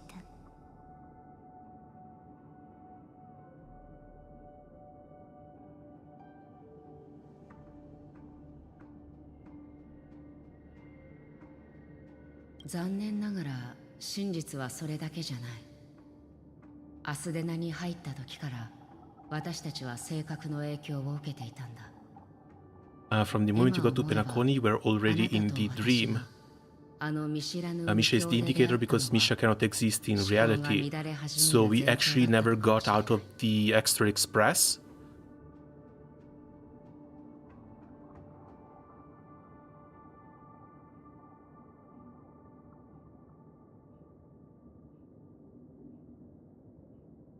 おそらく秩序の目的は人々を眠らせることではなく、性格を利用してアスデナの奥室を物質世界に浸透させ、無境と現実を融合させることだろうな。その中には天外聖歌体の記憶もたくさん混じっているはずだ。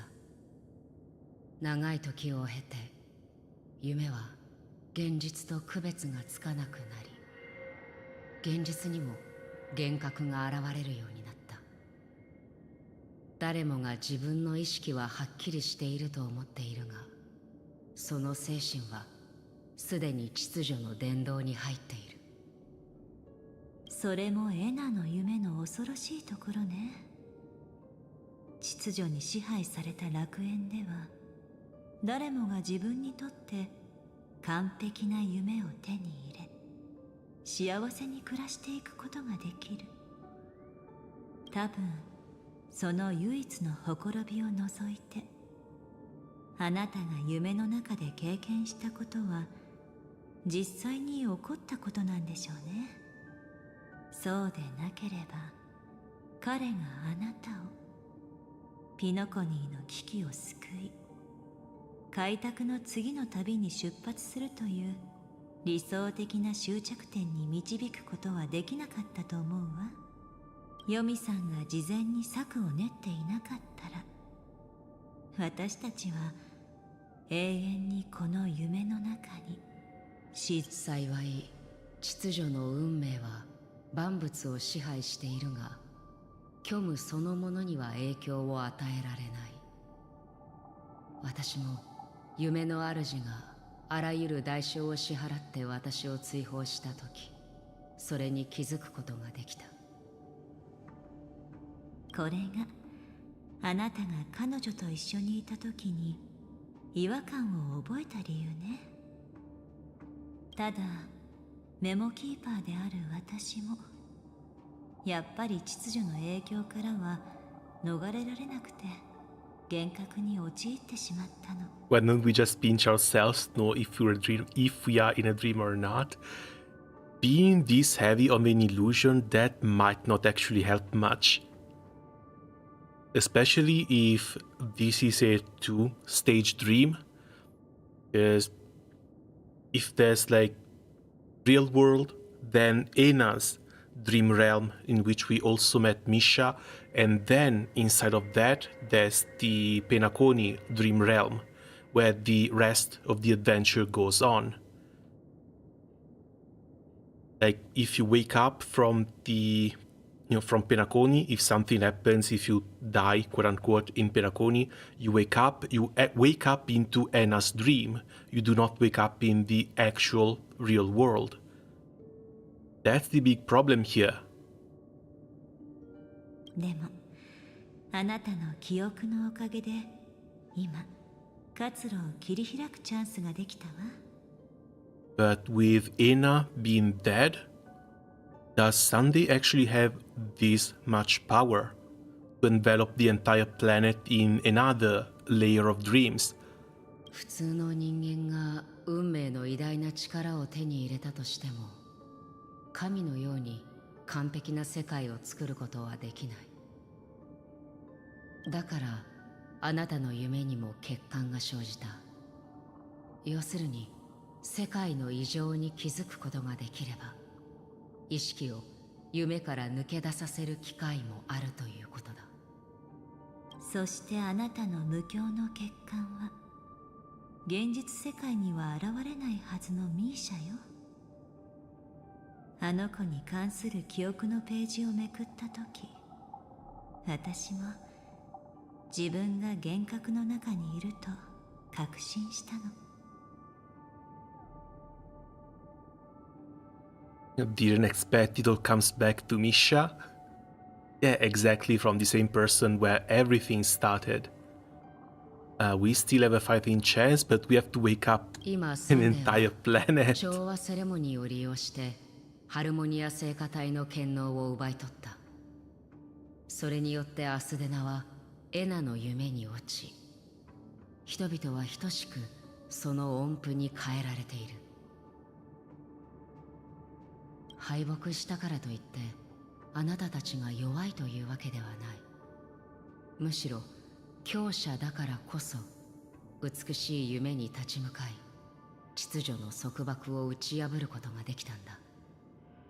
まだ一筋の希望はある。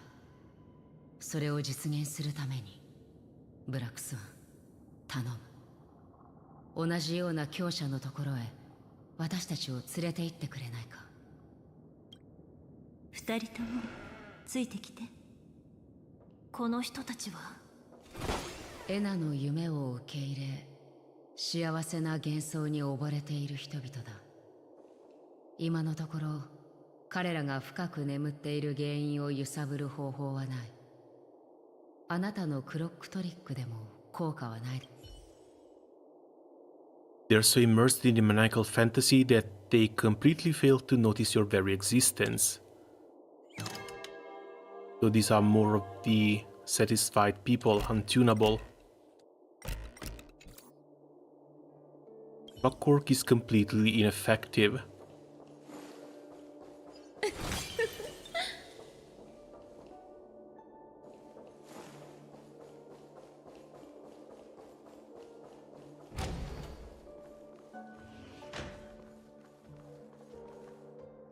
Looks like it's the same for everyone, but let's try and get rid of as many fights as possible.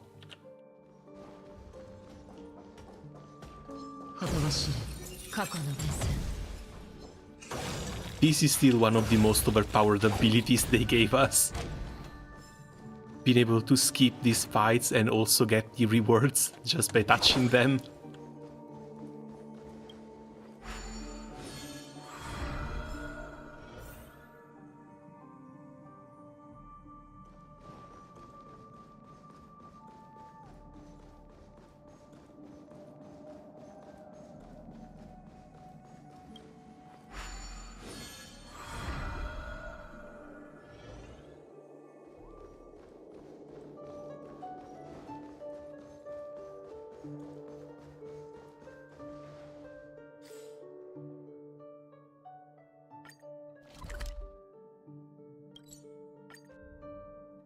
Why didn't I think of teleporting before?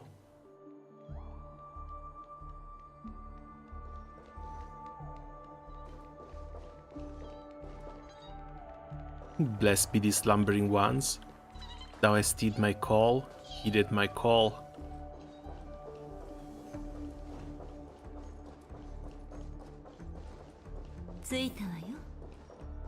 Oh, Robin's here too. Is she actually able to stay awake in here? The Phoenix, the goddamn Phoenix. It's always the Phoenix's fault somehow. With all this dream talk, I'm surprised we haven't gotten a Giorno Giovanna dialogue option. I think there's still time for that, but I also guess you finished the story already. But yeah, when it comes to meme dialogue options, I think there were plenty.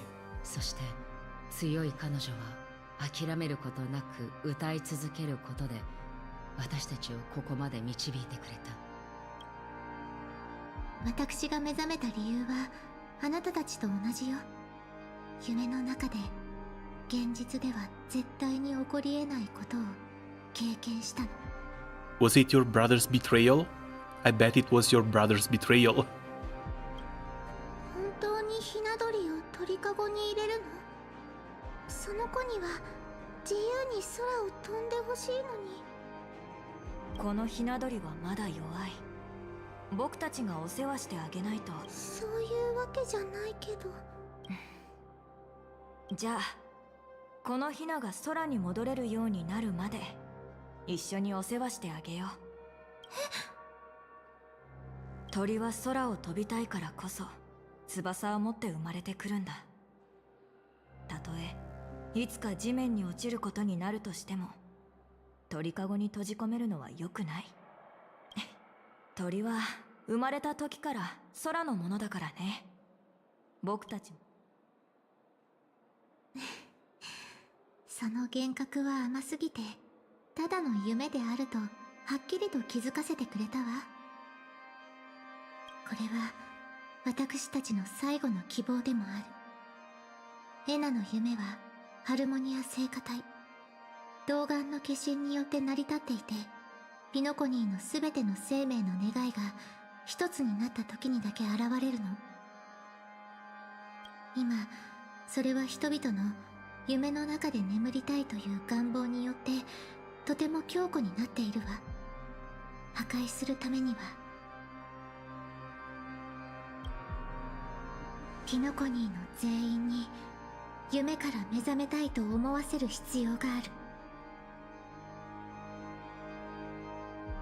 問題はどうやるかよね。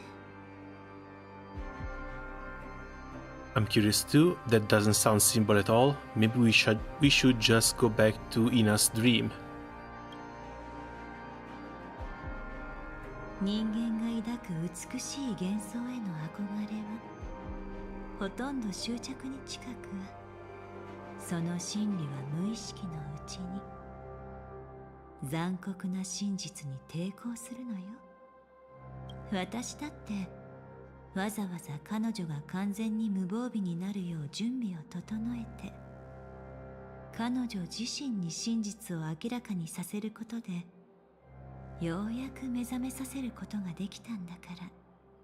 でもピノコニーのすべての人となると、それほどの規模の人たちに同じ意志を持たせるなんてとんでもなく難しいことでしょうね。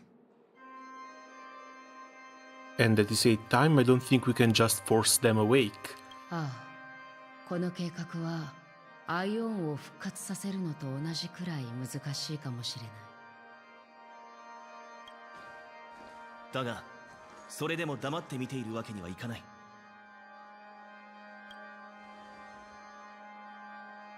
これは宇宙の存亡に関わる危機なんだぞ。数字なんかにこだわってる場合か。ブラックスワンのおかげだ。大したことはしてないわ。ピノコニーにいるメモキーパーたちに感謝するのね。これは計画の第一歩だ。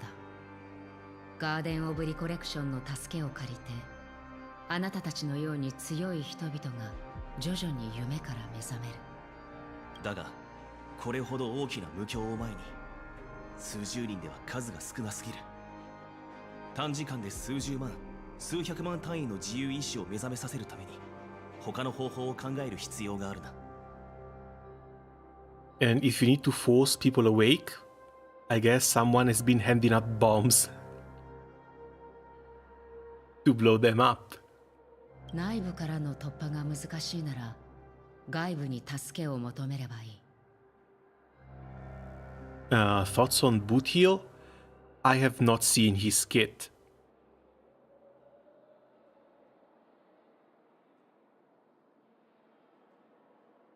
Oh wait, no. The kit I must have seen because it was presented during the live stream, but if I have to be honest, I didn't pay that much attention. Main reason why I play the game is to collect the girls.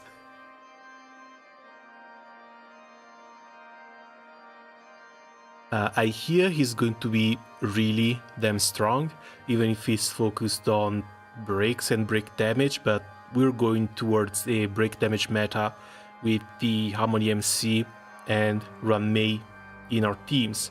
So it's going to be either him or Firefly. 奥室に満ちた整形であるアスデナには共感覚無 But me personally, I'm just going to skip him. I've got 120 rolls left over, and those are only going to be spent on the gacha once Firefly comes out. 同じ夢を共有するというものだ。そして今この瞬間、アスデナ星系には一つの夢しか存在しない。つまり大勢の青函旅行者がアスデナ星系に跳躍してくれば、彼らの自由意志がこの夢に混ざり、その基盤を揺るがすことができるということか。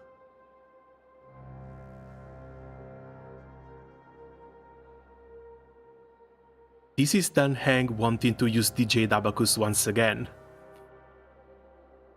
I guess the first time it was a fluke, since we were already in a dream. But this time it might actually be for real. でも呼び寄せた人たちが美しい夢に落ちてかえって秩序の土台となってしまう可能性もあるわ。どうやら血明玉蝶を使うしかなさそうだな。いや、その必要はねえよ。先週同盟を動かすまでもねえ。一生に一度しか使えねえ宝物は大事に取っておけ。数千、数万の自由意志んなもん。Fair enough. Would pull for him as I like the character, but with Firefly on the way, he's definitely a skip. Not only that, is the fact that we've got Firefly and Jade back to back. After those, there's likely going to be Sunday and Screwloom. And after Sunday and Screwloom, there's another couple of names that have started floating around the internet. Sadly, names can't really be linked to to the gender of a character, but like one of the new characters coming out in 2.5 is apparently going to be another preservation character that's sort of like a March 7th upgrade. 5-star with a shield and counter on damage. Again, they're coming out in 2.5, we don't really have any more info on them. But the only bad side is that the name is not part of the Annihilation Gang. And I was kind of hoping we would start getting the Annihilation Gang after Penacony was done. Because, come on, the designs are just so damn good. There's no way you make designs like that and then forget to release the characters. Especially when the Annihilation Gang have all the reasons to try and get their vengeance against Raiden.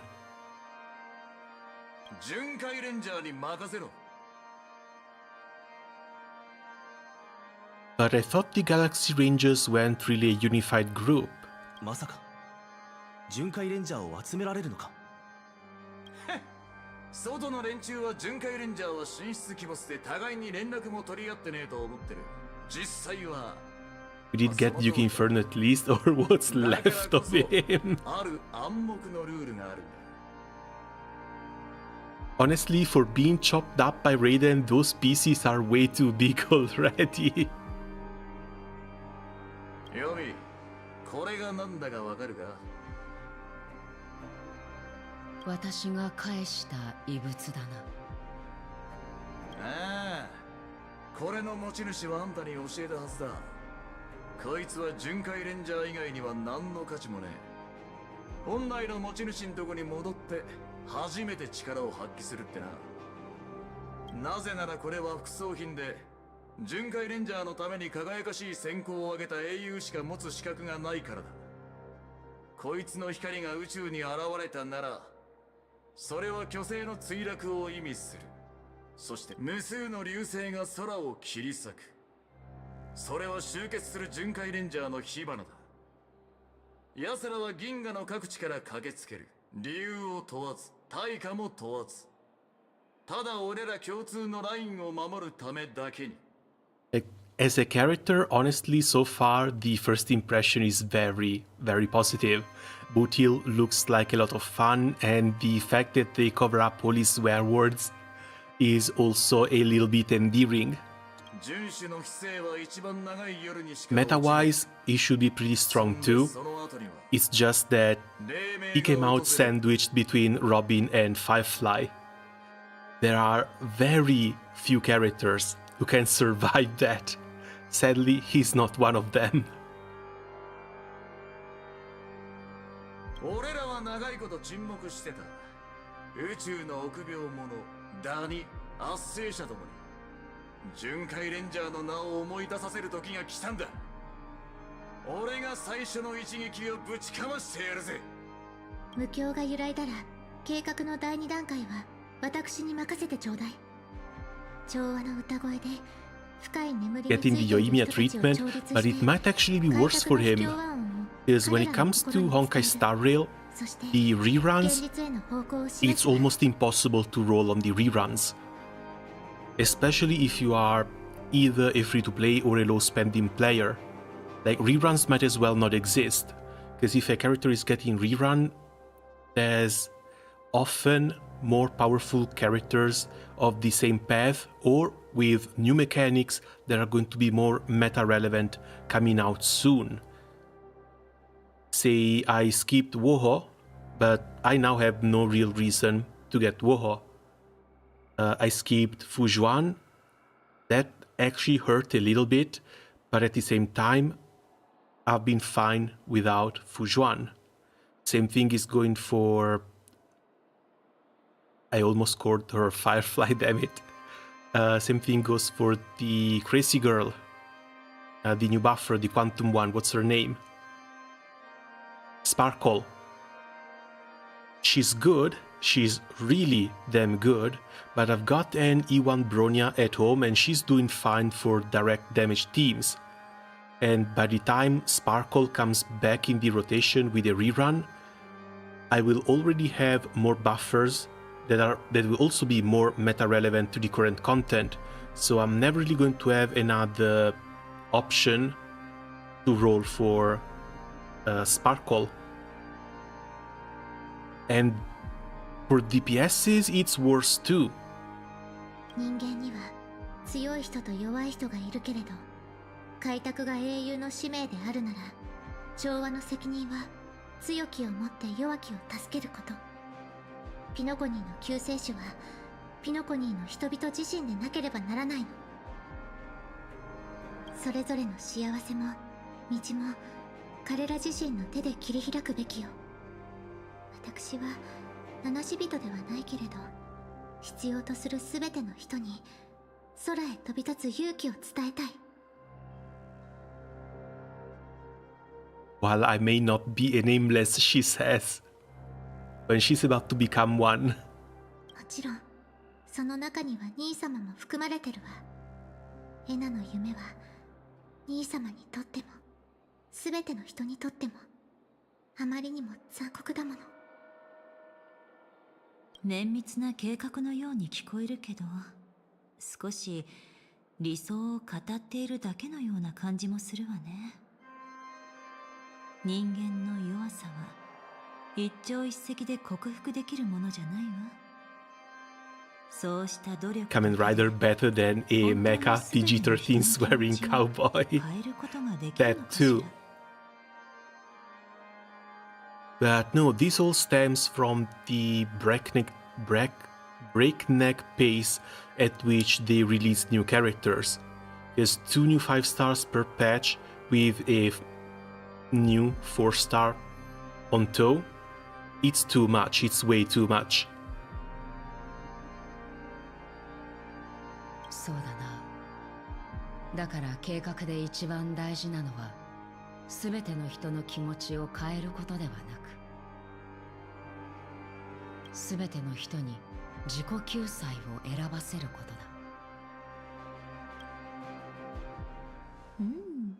つまり最後はやっぱりあなたの出番ってわけね。ハルモニア聖歌隊の力は指令と変わらないから、結局は対等な力で立ち向かう必要がある。美しい夢を覆す最後の段階は私がやろう。そう言ってもらえると本当に心強いわ。役割分担が決まったんならそれぞれの戦場に向かおうぜ。さあ、大仕事の始まりだ。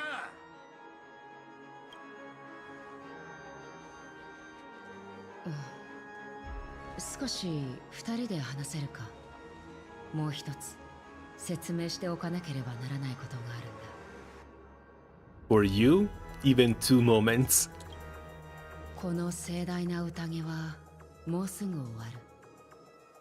ここは最後の舞台への出発点であり、かつてはピノコニーのすべての物語の出発点でもあった。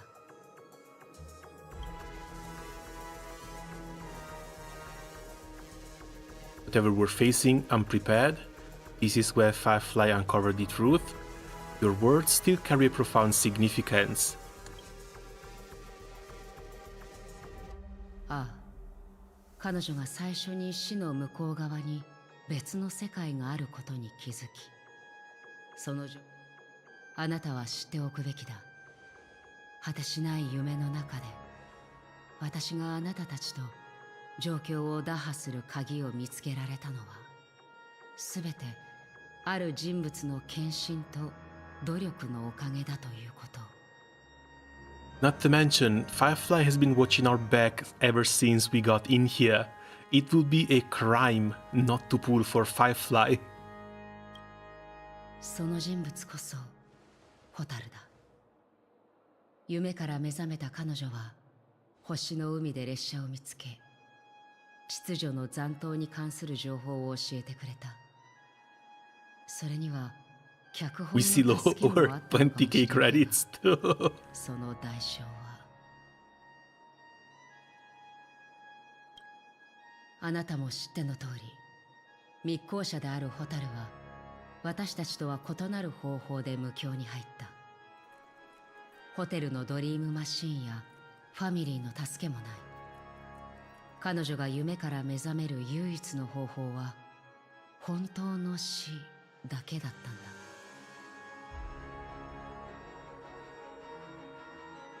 Either that or if the dream no longer exists. どうか彼女の意志を無駄にしないでほしい。これは私たちが全てに勝たなければならないということではなく、私たちの決意があの勇敢な少女に恥じないものでなければならないということだ。それで準備はできたか？ Let's go. わかった。では目を閉じてくれ。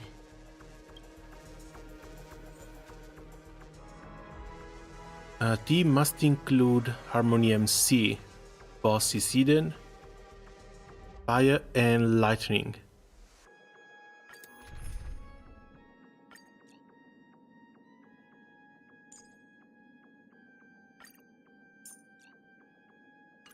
Can we see your stats? We can't see the stats of the character they're giving us. Oh well, I'm bringing my own then.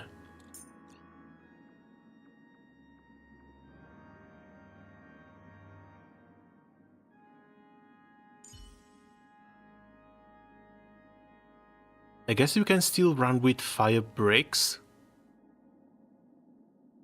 必要なことがあったら何でも言ってちょうだい。列車組の心は一つよ。Himeko, Gallagher, and Ruan Mei. いつも通り戦績が良ければご褒美がありますよ。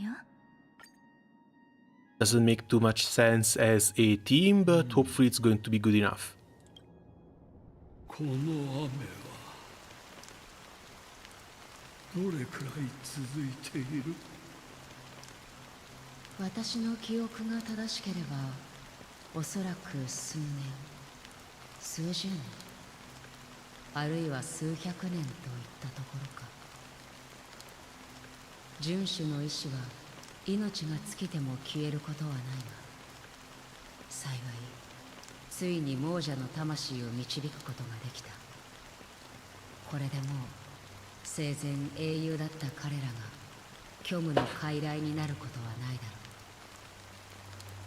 う。見ろ、海面の影は全て消えた。覚えているか？亡者の無念が全て晴れれば空も晴れるといったこと。だが雨はまだ止んでいない。そうだ。一体なぜなんだ？この雨はなぜ私を選んだ？それはまだ無念を晴らしていない人がいるからだろう。凡人が運命の道を歩むというのは小舟に乗って水面を渡るようなものだ。曲がりくねった跡を残しながら可能性という名の無数の波紋を広げていく。一瞬にして過ぎ去る人間の一生に比べ、こうした波はいつまでも消えることはない。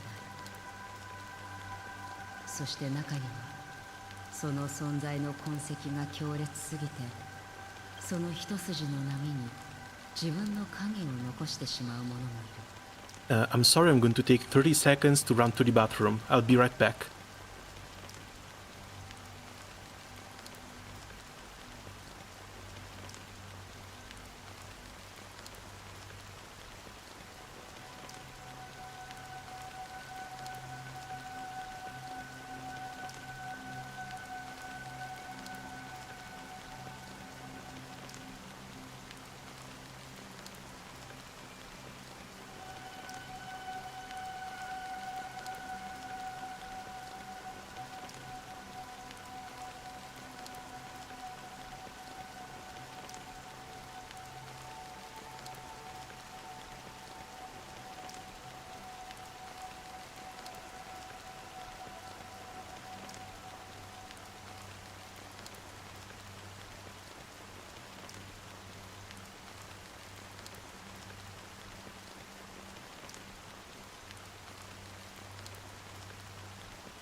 And back we are.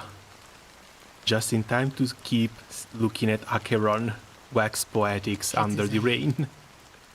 Acheron with her umbrella always looks stunning. I think it's mostly the contrast, because it's sort of bright red. 無意識に個人の生前の行いを繰り返す。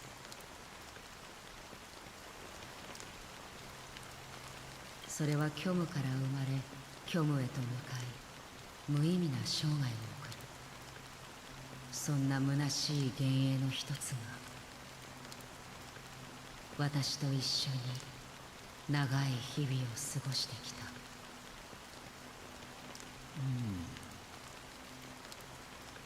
そうだったのか。私は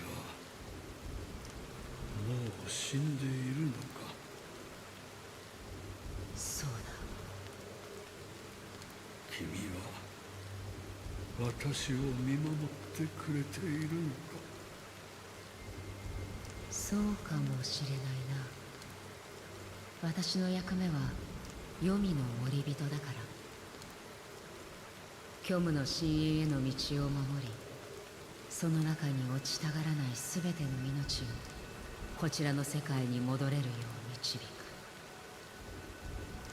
だがそれが死者たちの望む結果だとしたら、それでも君は変えたいと思うのか。わからない。ただ、かつてある人がこう言っていた。いつか自分がこの世を去る時が来たら、誰かが墓前に花を手向けてくれることを願うと。たとえそそれに意味がなくてもか。たとえ意味がなくてもやらなければならないことはある。似たようなことは私も多く経験してきた。手を出せ、そして目を閉じるがいい。私があなたの願いと共に歩み続け、それを叶えよう。この視界にある最後の無念を晴らすにはそうするしかない。私はまた彼らに会えるのか。ああ、きっと。なぜならそれを教えてくれたのはあなた自身だからだ。あの列車のこと、かつて二人の仲間がいたこと、中害で終わった開拓のこと、視線をくぐり抜けたこと。It's one of the nameless, but it's not the nameless girl she spent the 30 days with. Because she was telling this person about that, the other nameless she didn't want to forget. そしてもう二度と戻れない故郷、ピノコニーのこと。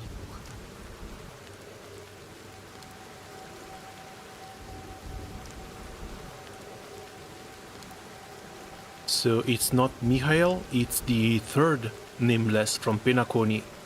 そうだ。何度もファミリーに門前払いを食らい、通り過ぎることしかできなかった。だが私の仲間がまだそこにいることは分かっている。ミハイル、まだそこにいるのだろうか。この手を取りついてきてくれ。そろそろここを離れよう。あなたは長い、とても長い道を行くことになる。辺りには暗闇が広がっているが恐れることはない。それは存在の色だ。それを追いかければおのずと進むべき道がわかる。そして最後にはあなたたちはきっと太陽の下で再会することができるだろう。ありがとう。死があなたの長い夢を終わらせること。 And I guess we now also know the reason why Acheron was in Penacony in the first place. そして目覚めの世界へと導くことを願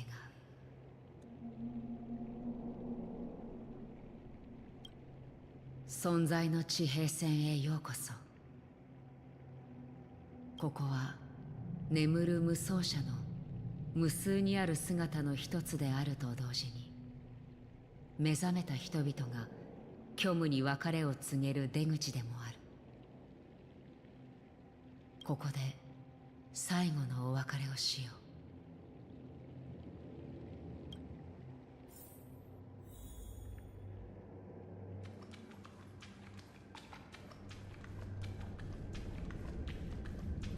う。Now can't even turn the camera all the way around. 境界線は明確にするようにね。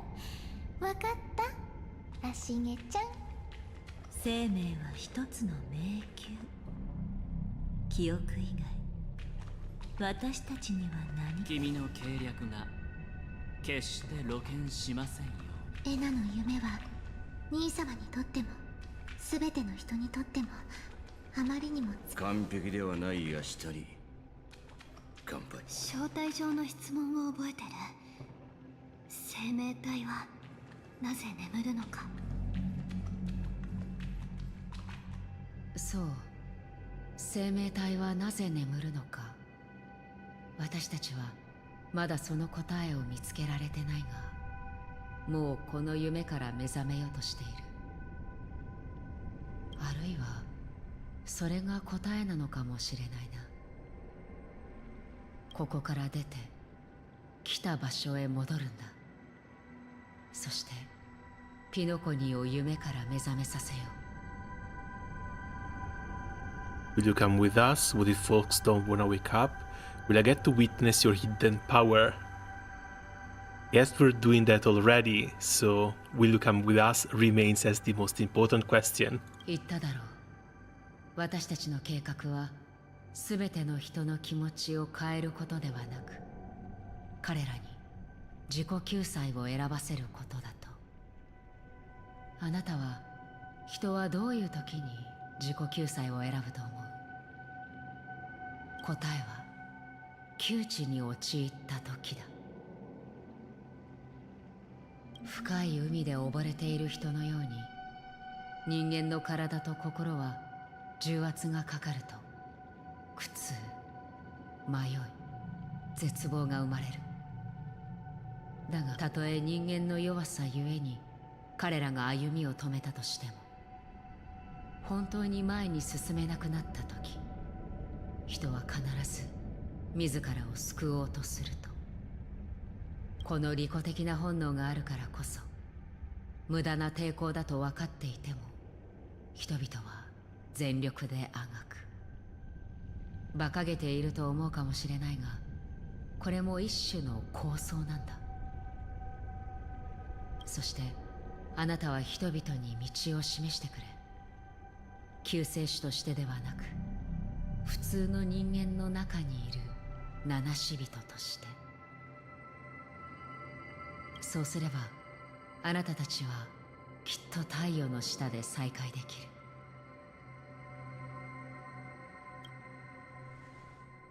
雨が強くなりそうだな。別れる前に最後にいくつか質問させてほしい。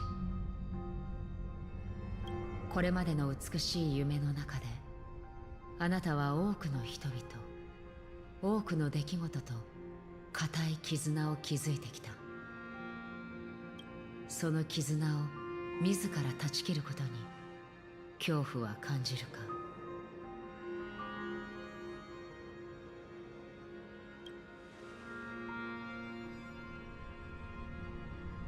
仮に巨大で現実との区別がつかないほどリアルな無境があったとしよう。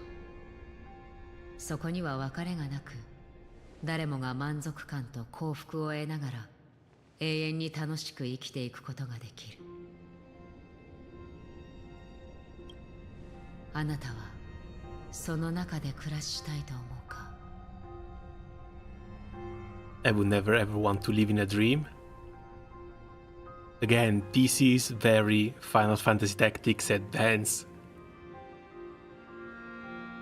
It's escapism. It's not healthy. Being a dream, it has to end someday.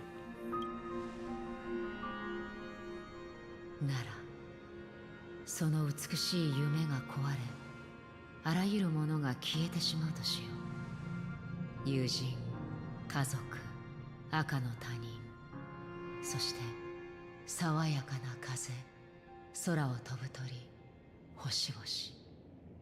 最後にはあなた自身も。全員、彼らの記憶の中の全員、その笑顔も涙も、果たした約束も果たせなかった約束も、最後には全てが定められた結末に向かっていく。旅立ち、あなたはそれでも旅を始めるか？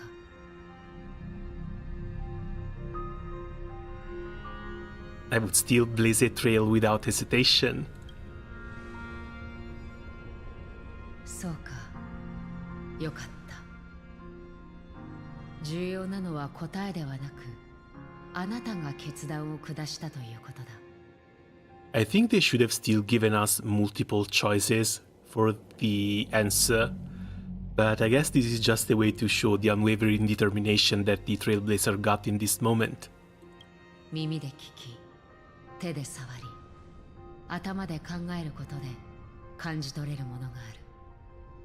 それを大切にして感じることで私たちは存在できる。これは虚無を前にした人間に出せる唯一の答えだ。もし虚無が生命の最も原始的な恐怖であり、どんな崇高な信念もその巨大な影の下では取るに足らないものになるのなら、その影の後ろにはきっと世界で最も激しい光源が存在しているに違いない。 Also absolutely insane that despite following the path of nihility, despite being the emanator for X, Acheron still chooses the exact opposite of what X stands for. Not nihility, not hopelessness, not sorrow, but life and hope and light.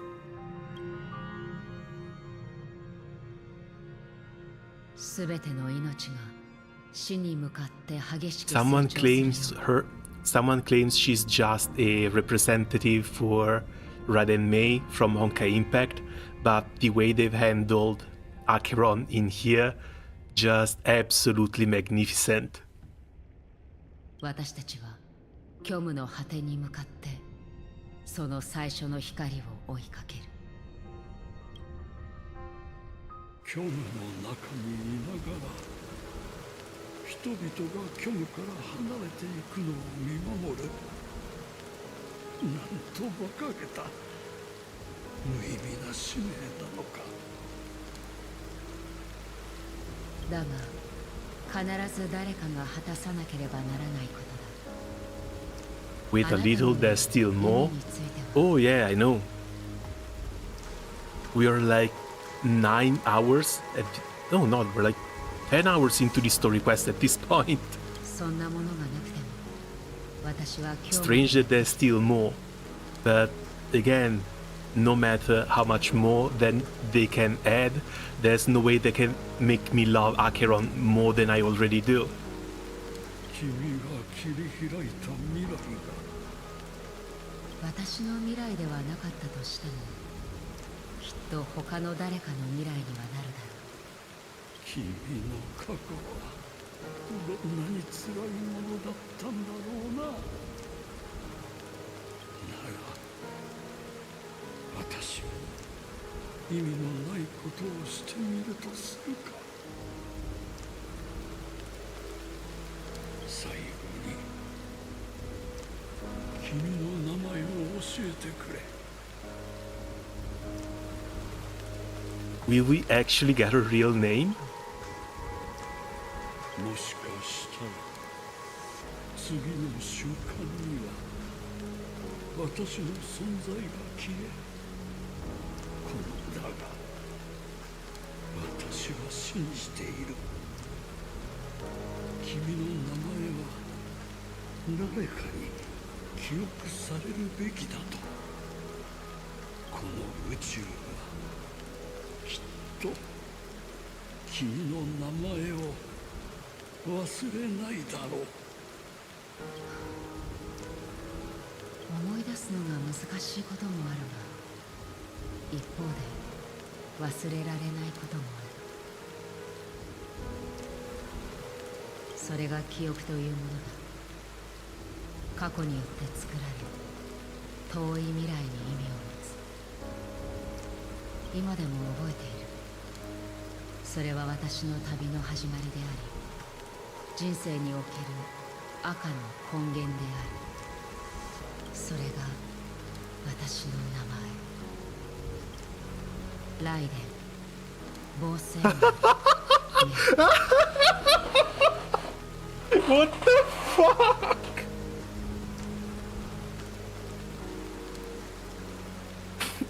I'm sorry.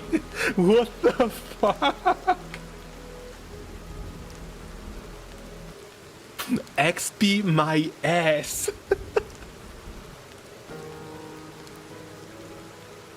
Oh no, she only looks like Raiden because we need another Raiden in the game.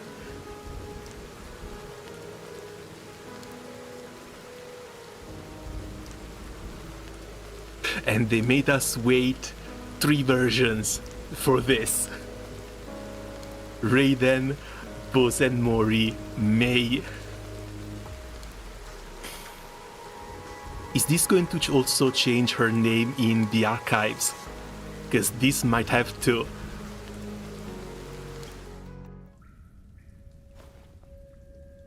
What a bomb! What an absolute bomb they dropped like that! これから訪れる夜、あなたは挫折を味わい、悲劇を目にするだろう。やがて世界はモノクロになる。そこには一抹の赤が現れる。すぐに消えてしまう。だが信じてほしい。あなたが決断を下すとき、その赤は再び現れる。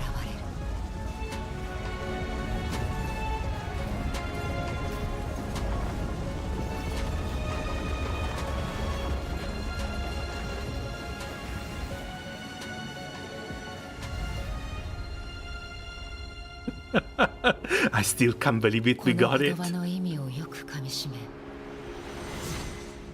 Oh god, this is the no, this is the Lament of the Fallen.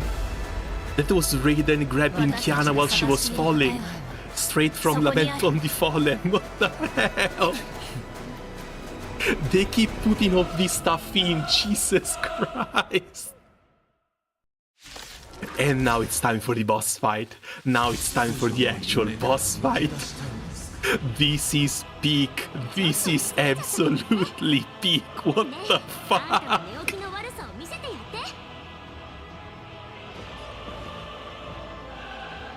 Break. I don't think we're going to need breaks right now, but 62, yeah, we're going to need energy anyway.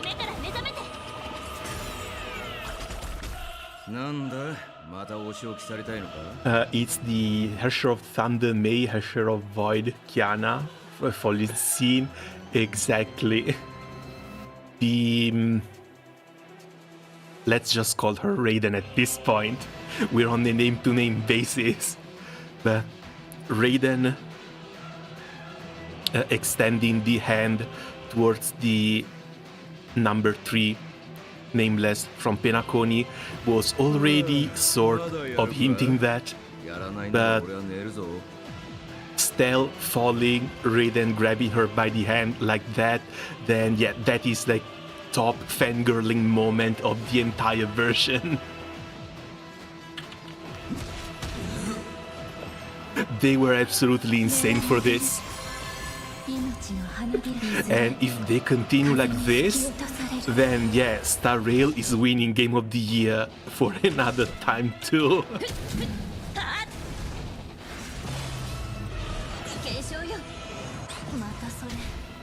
The only thing that sucks is that for this boss fight, we need to break his break bar 3 times to stack up Himeko's own counter. It should work the other way around. Break it once and Himeko gets 3 stacks.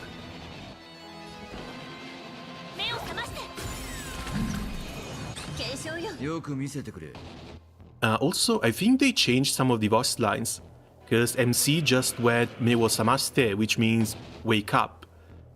I've never heard her say that line in the few times I tried her in Memory of Chaos.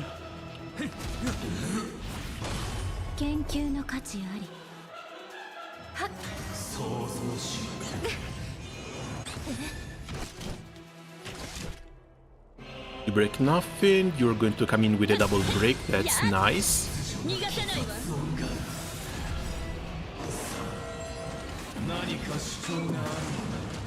Shielded the damage, perfect. Break number 3 right on its head.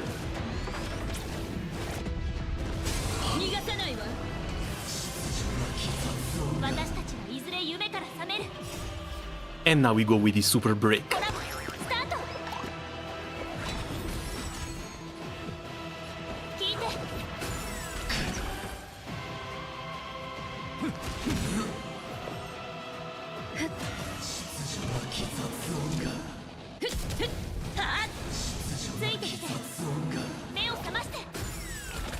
仕置きされたいのか？生命は根は巡る。命の葉いずれ風に吹き落とされる。ちゃんと直さないと。やっ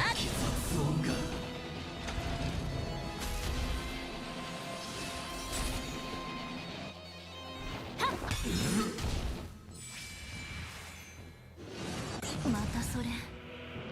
Come on, I need the little things to get the Break Boss back.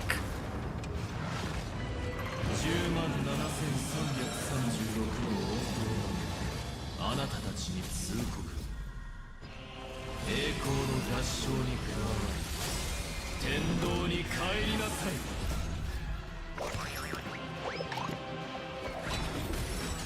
い。よく見せてくれ。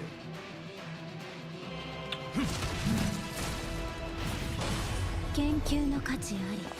はっ戦闘は設計みたいなものね。ふっふっはっ私がリードする。聞いて。真理を知る者は守る。お仕置きされたいのか？ Oh, he gets his shield.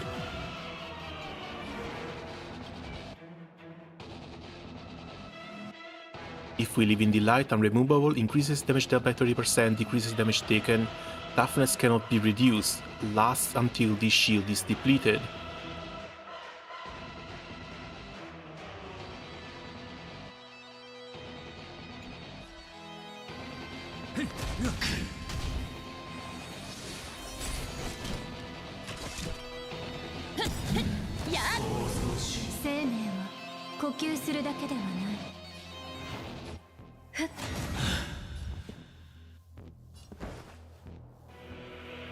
To ultimate or not to ultimate?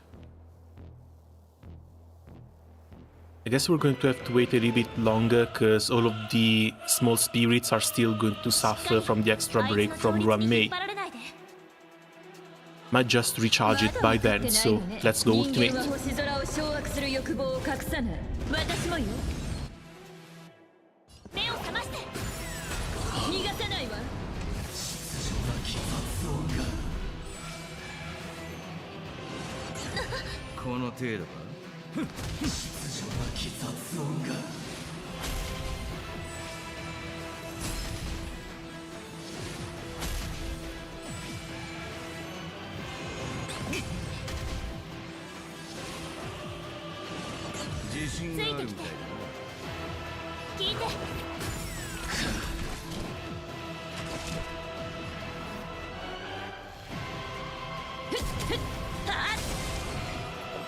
Let's get 2 stacks from here, extra break.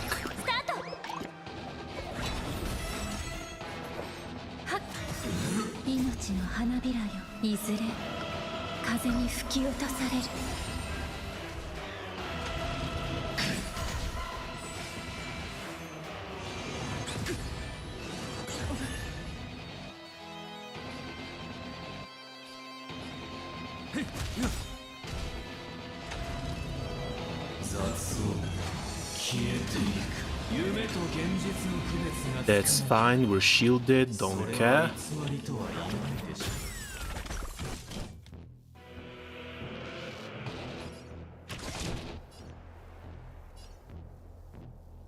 That should be enough for break number 3, and we have enough mana, energy for Ruan-Mei's skill on the next turn.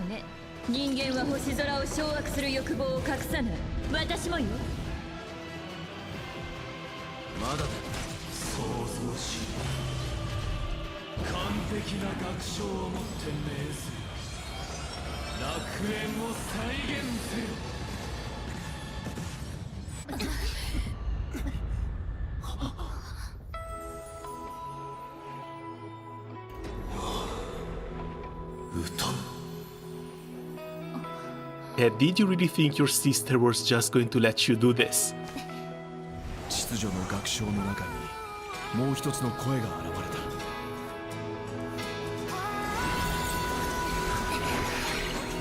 ピノコニーの最初で最後の不協和音だ。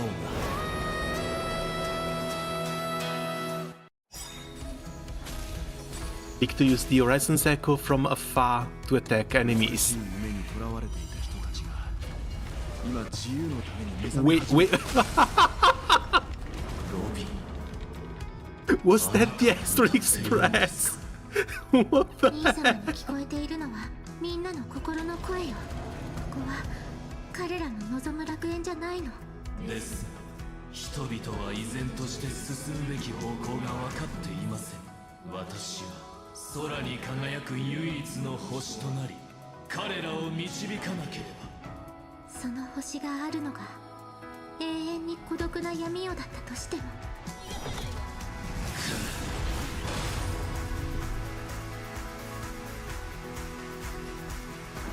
聞いて。私たちが孤独でなかったなら、なぜ別々の道を歩むことになったのでしょう。最後の交渉は Pom-Pom is gonna be pissed. Especially if Sunday scratches it. 全ての想像は麦の日にいた哲学の大事万象を再構築するのです。あなたたちの That's phase より 2? 多くの人を救えるのなら、その手で私の進む道を立ってください。戦闘は設計みたいなものよ。Every time you break a layer of the enemy toughness, you get a certain collective shield. Break as many. Yeah, sure. あなたに敬意。 Oh, this has a 7-day counter.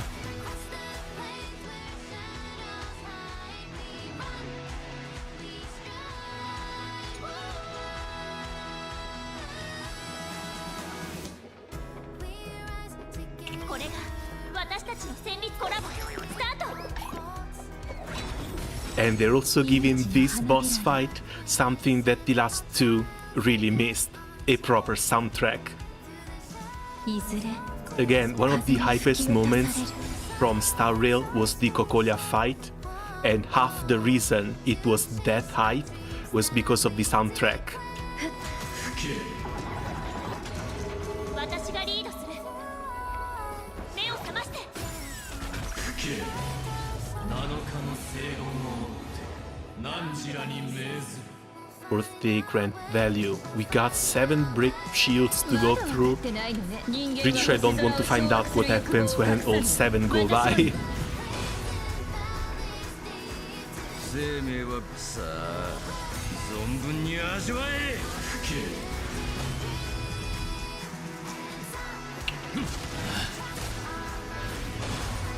Okay, 16k shield. なんかすごいのが来そう。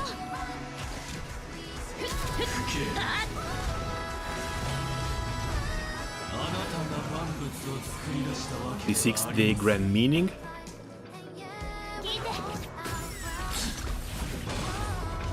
21k shield.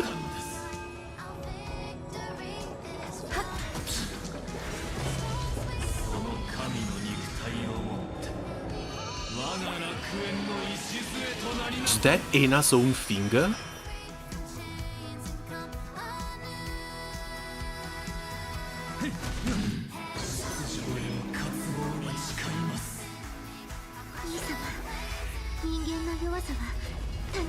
And another train to the face. 逃がさないわ。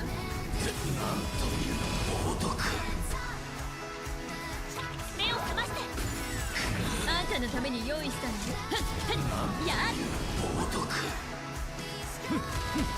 生命の呼吸は巡る。 We should really be having MC's buff up here. We do need the extra break damage. これが私コラボスタート。まだ分かってないのね。人間は星空を掌握する欲望を隠さない。私もよ。お仕置きされたよ。研究の核。なんという冒涜。たとえ苦痛に満ちた未来が待ってたとしても、うちらは絶対に逃げたりしない。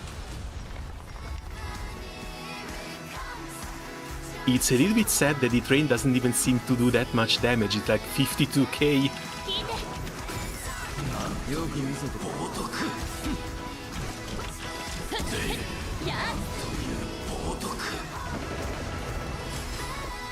5%. We should be almost done. 真実に誓う。私がリードする。目を覚まして。歴法に誓う。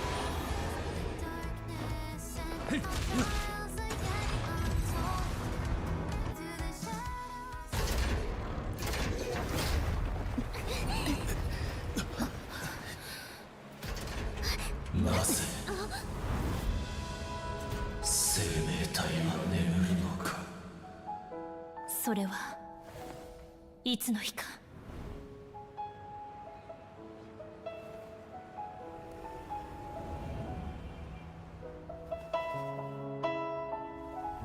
夢から覚めるためだよ。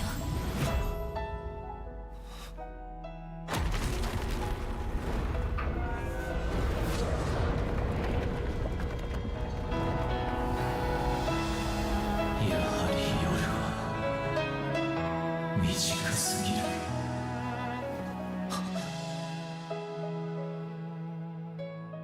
兄様、夢から覚める時よ。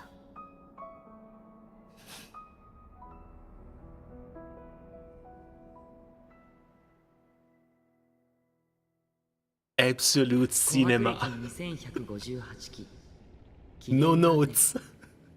ある燃え盛る陰謀が夢の地で世紀の幕開けとともに実行に移されたが、混乱と迷いの中で瞬く間に怪人に帰した。その48システム時間の間に多くのことが起こったと言われている。ある太陽が落ち、ある楽園が崩れ、ある世界の主が変わり、ある体が朽ち果て、 Wait, what do you mean eternal ある羽の separation? 群れが集まり、 Does it mean Sunday is not going to become playable? 長い別れを迎えた。そしてあるアイオーンが再び眠りについた。それによって喜ぶ人もいれば悔しがる人もいる。また全てを見届けた人もいた。彼らは宇宙の尺度から見れば取るに足らない存在で、今回ソは尊厳を持って死んだと言った。 His plan was also pretty close to succeeding though, 銀河は which sets a 純粋なる precedent 動きを for eons to actually be 激しい revived. 嵐が形を成し始めた。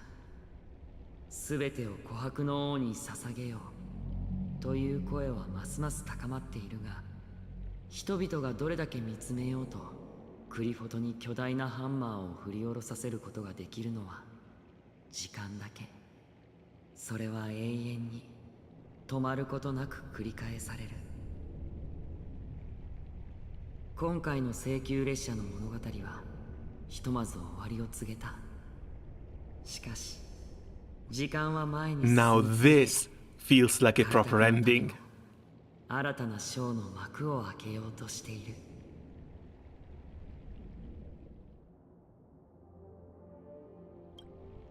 お兄ちゃん、お星様もいつか死んじゃう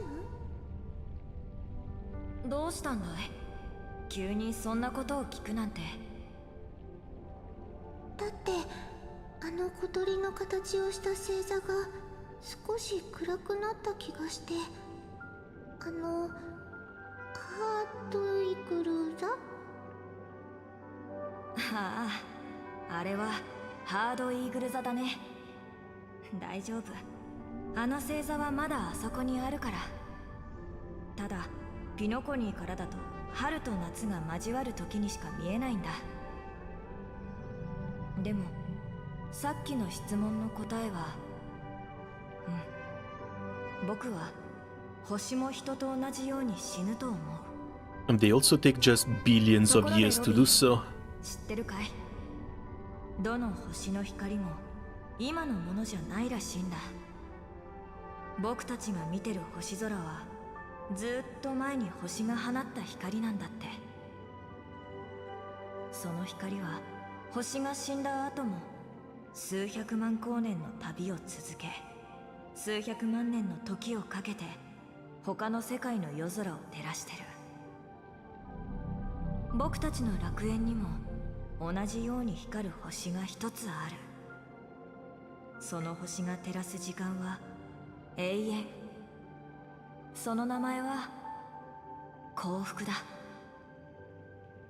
うわ、一つだけのはずない。きっと二つ。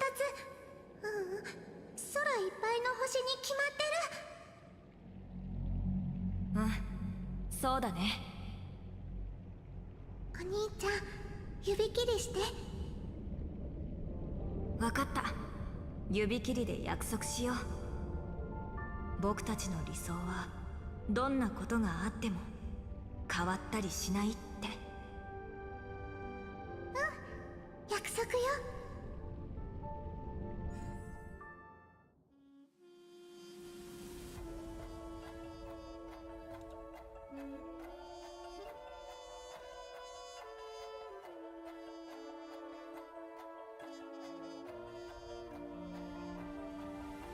Oh, much seventh identity is still hidden. But yeah, we finally get Raiden Bosen Morime as Acheron.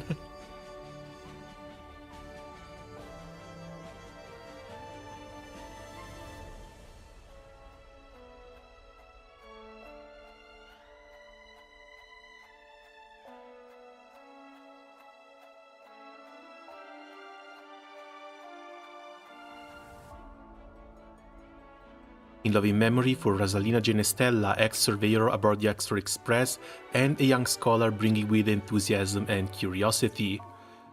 Hailing from the Zorina Earth system.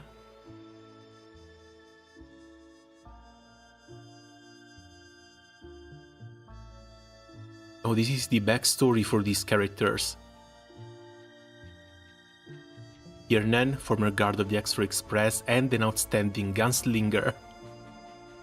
One of Penacony's most accomplished generals.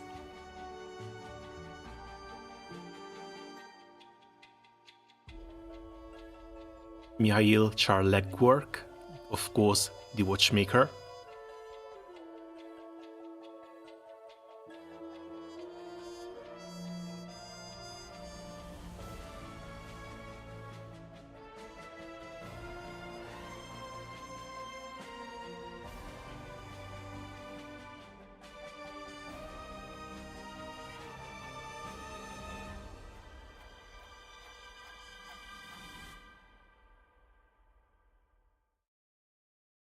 And may this journey lead us starward.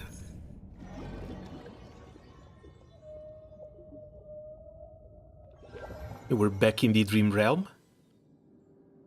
またあなたの声が聞けて嬉しいわ。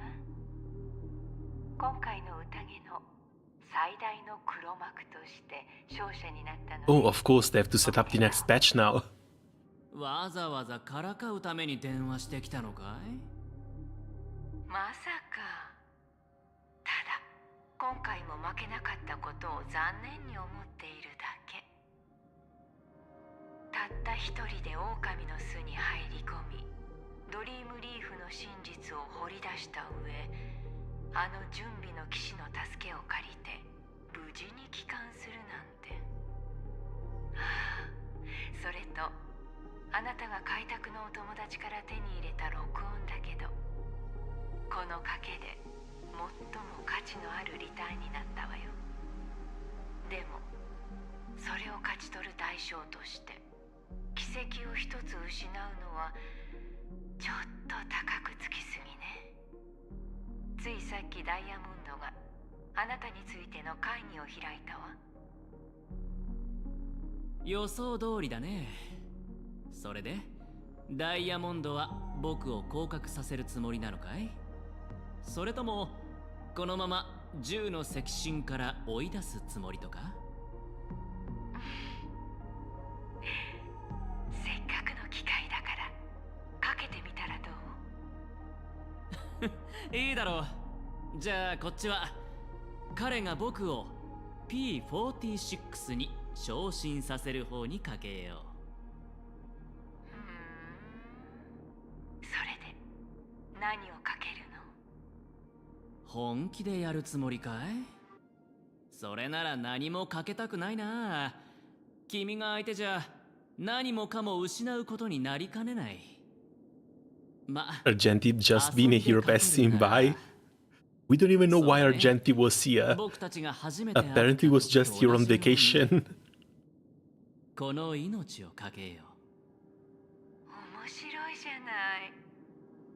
でも結局はダイヤモンドが決めることだから誰も事前に答えを知ることはできないわ。今ピノコニーに向かってるの。後のことが片付いたら一緒にピアポイントに戻って答え合わせをしましょう。僕の方はしばらく何もすることがなさそうだね。これは休暇を楽しんで構わないってことかな？ええ、私とトパーズに任せてちょうだい。おかげさまで翡翠がファミリーの拠点に運び込まれた瞬間、カンパニーの準備は整ったから。まいた種はすでに根を張り芽を出したわ。そして収穫の時が訪れる。おや？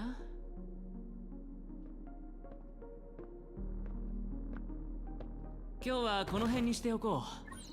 ちょっとお客さんが来たみたいだ。は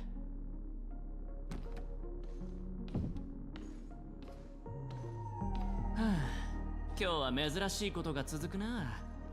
巡回レンジャー兼指名手配犯が自らやってくるなんて。君、カンパニーの艦隊の前で社員を2人殺したろ。それが何を意味するのか分かってるのかい？ホーリーウーボー、あいつらにはちょっと眠ってもらっただけだ。そんなんで落とそうったって無駄だぜ。Are we being serious now? 俺が倒したカンパニーの犬の数はあんたが今まで絞り取ってきた余剰価値より多いからな。手配書にいくつかゼロを足されたところで痛くも痒くもねえ。実はあんたに聞きたいことがあるんだ。正直に答えてくれ、サモナイト。今教えろ。オスワルド・シュナイダーはどこにいる？ Marketing Development Department? Are we actually going to get a reason why he's looking for him? We continued. I guess that's going to be in the second half. This story. Because we are not done in Penacony. We are definitely not done in Penacony. Not yet.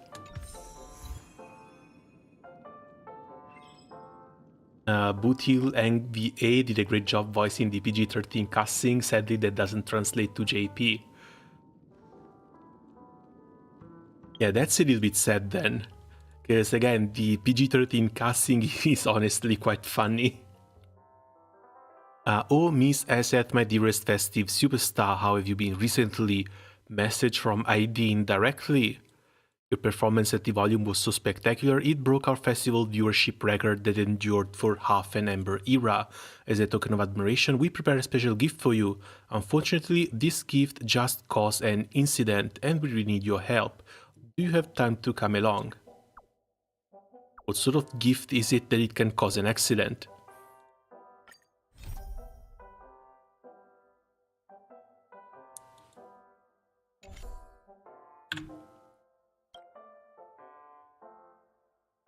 Greeting Trailblazer, I'm a member of the Blooddown Investigation Gang. After Sunday incident, multiple areas of the Grand Theater fell into chaos due to the influence of the Order. Even within the entirety of the Bloodhound family, there were scarce members capable of handling such a situation. After much deliberation, we unanimously agreed to invite you to serve as an associate commissioner to participate in certain aspect of the investigation work. Due to the urgent nature of the situation, I shall be waiting for you at the Grand Theater. Compensation is negotiable. We're finally getting some side quests after everything's done. Before those though, hoping there will be someone named Amethyst, and she's a she as well.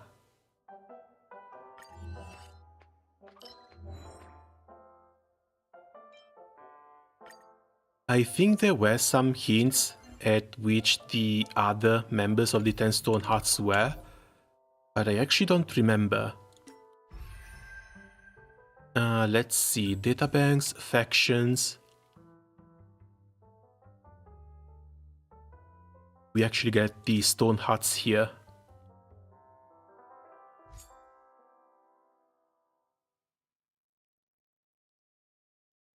Oh, 10 Stone Hearts preservation.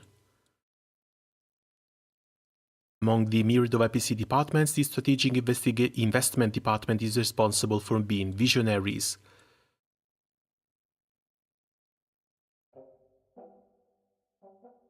Though many investments made by the department were turned into bad debts due to the continuous setbacks caused by Nanook and the Stellarons, the Strategic Investment Department have attained multiple stunning achievements ever since the current director, Diamond, took over. So we know Diamond is at the head.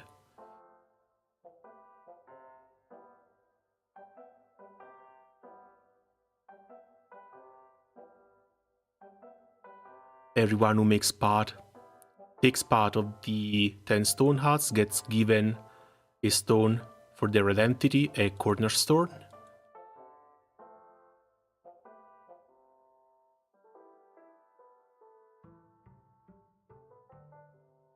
Sadly, no one else is mentioned, just Diamond. And I can't remember seeing anything in Topaz's voice lines.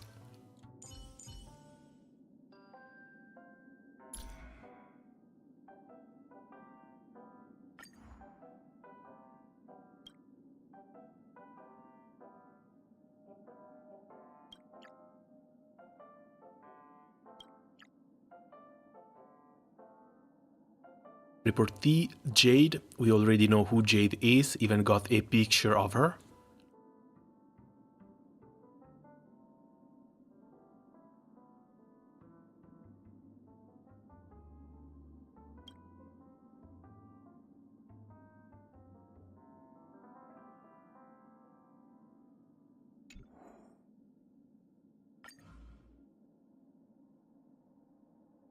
もともと異なる生態系の小動物は一緒に生活できないと思ってたから、住所をいくつかの生態エリアに分けたんだよね。No, we would have to comb through a few more of these voice lines to see if there's any hints at anyone else. For now, I really need to get my hands on this. My poor Robin has been waiting.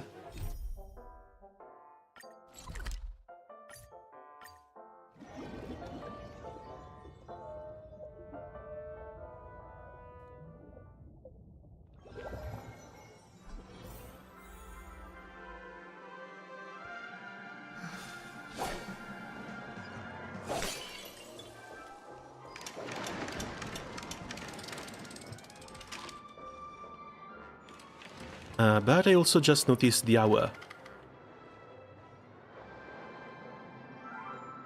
I need to take a little bit of a break.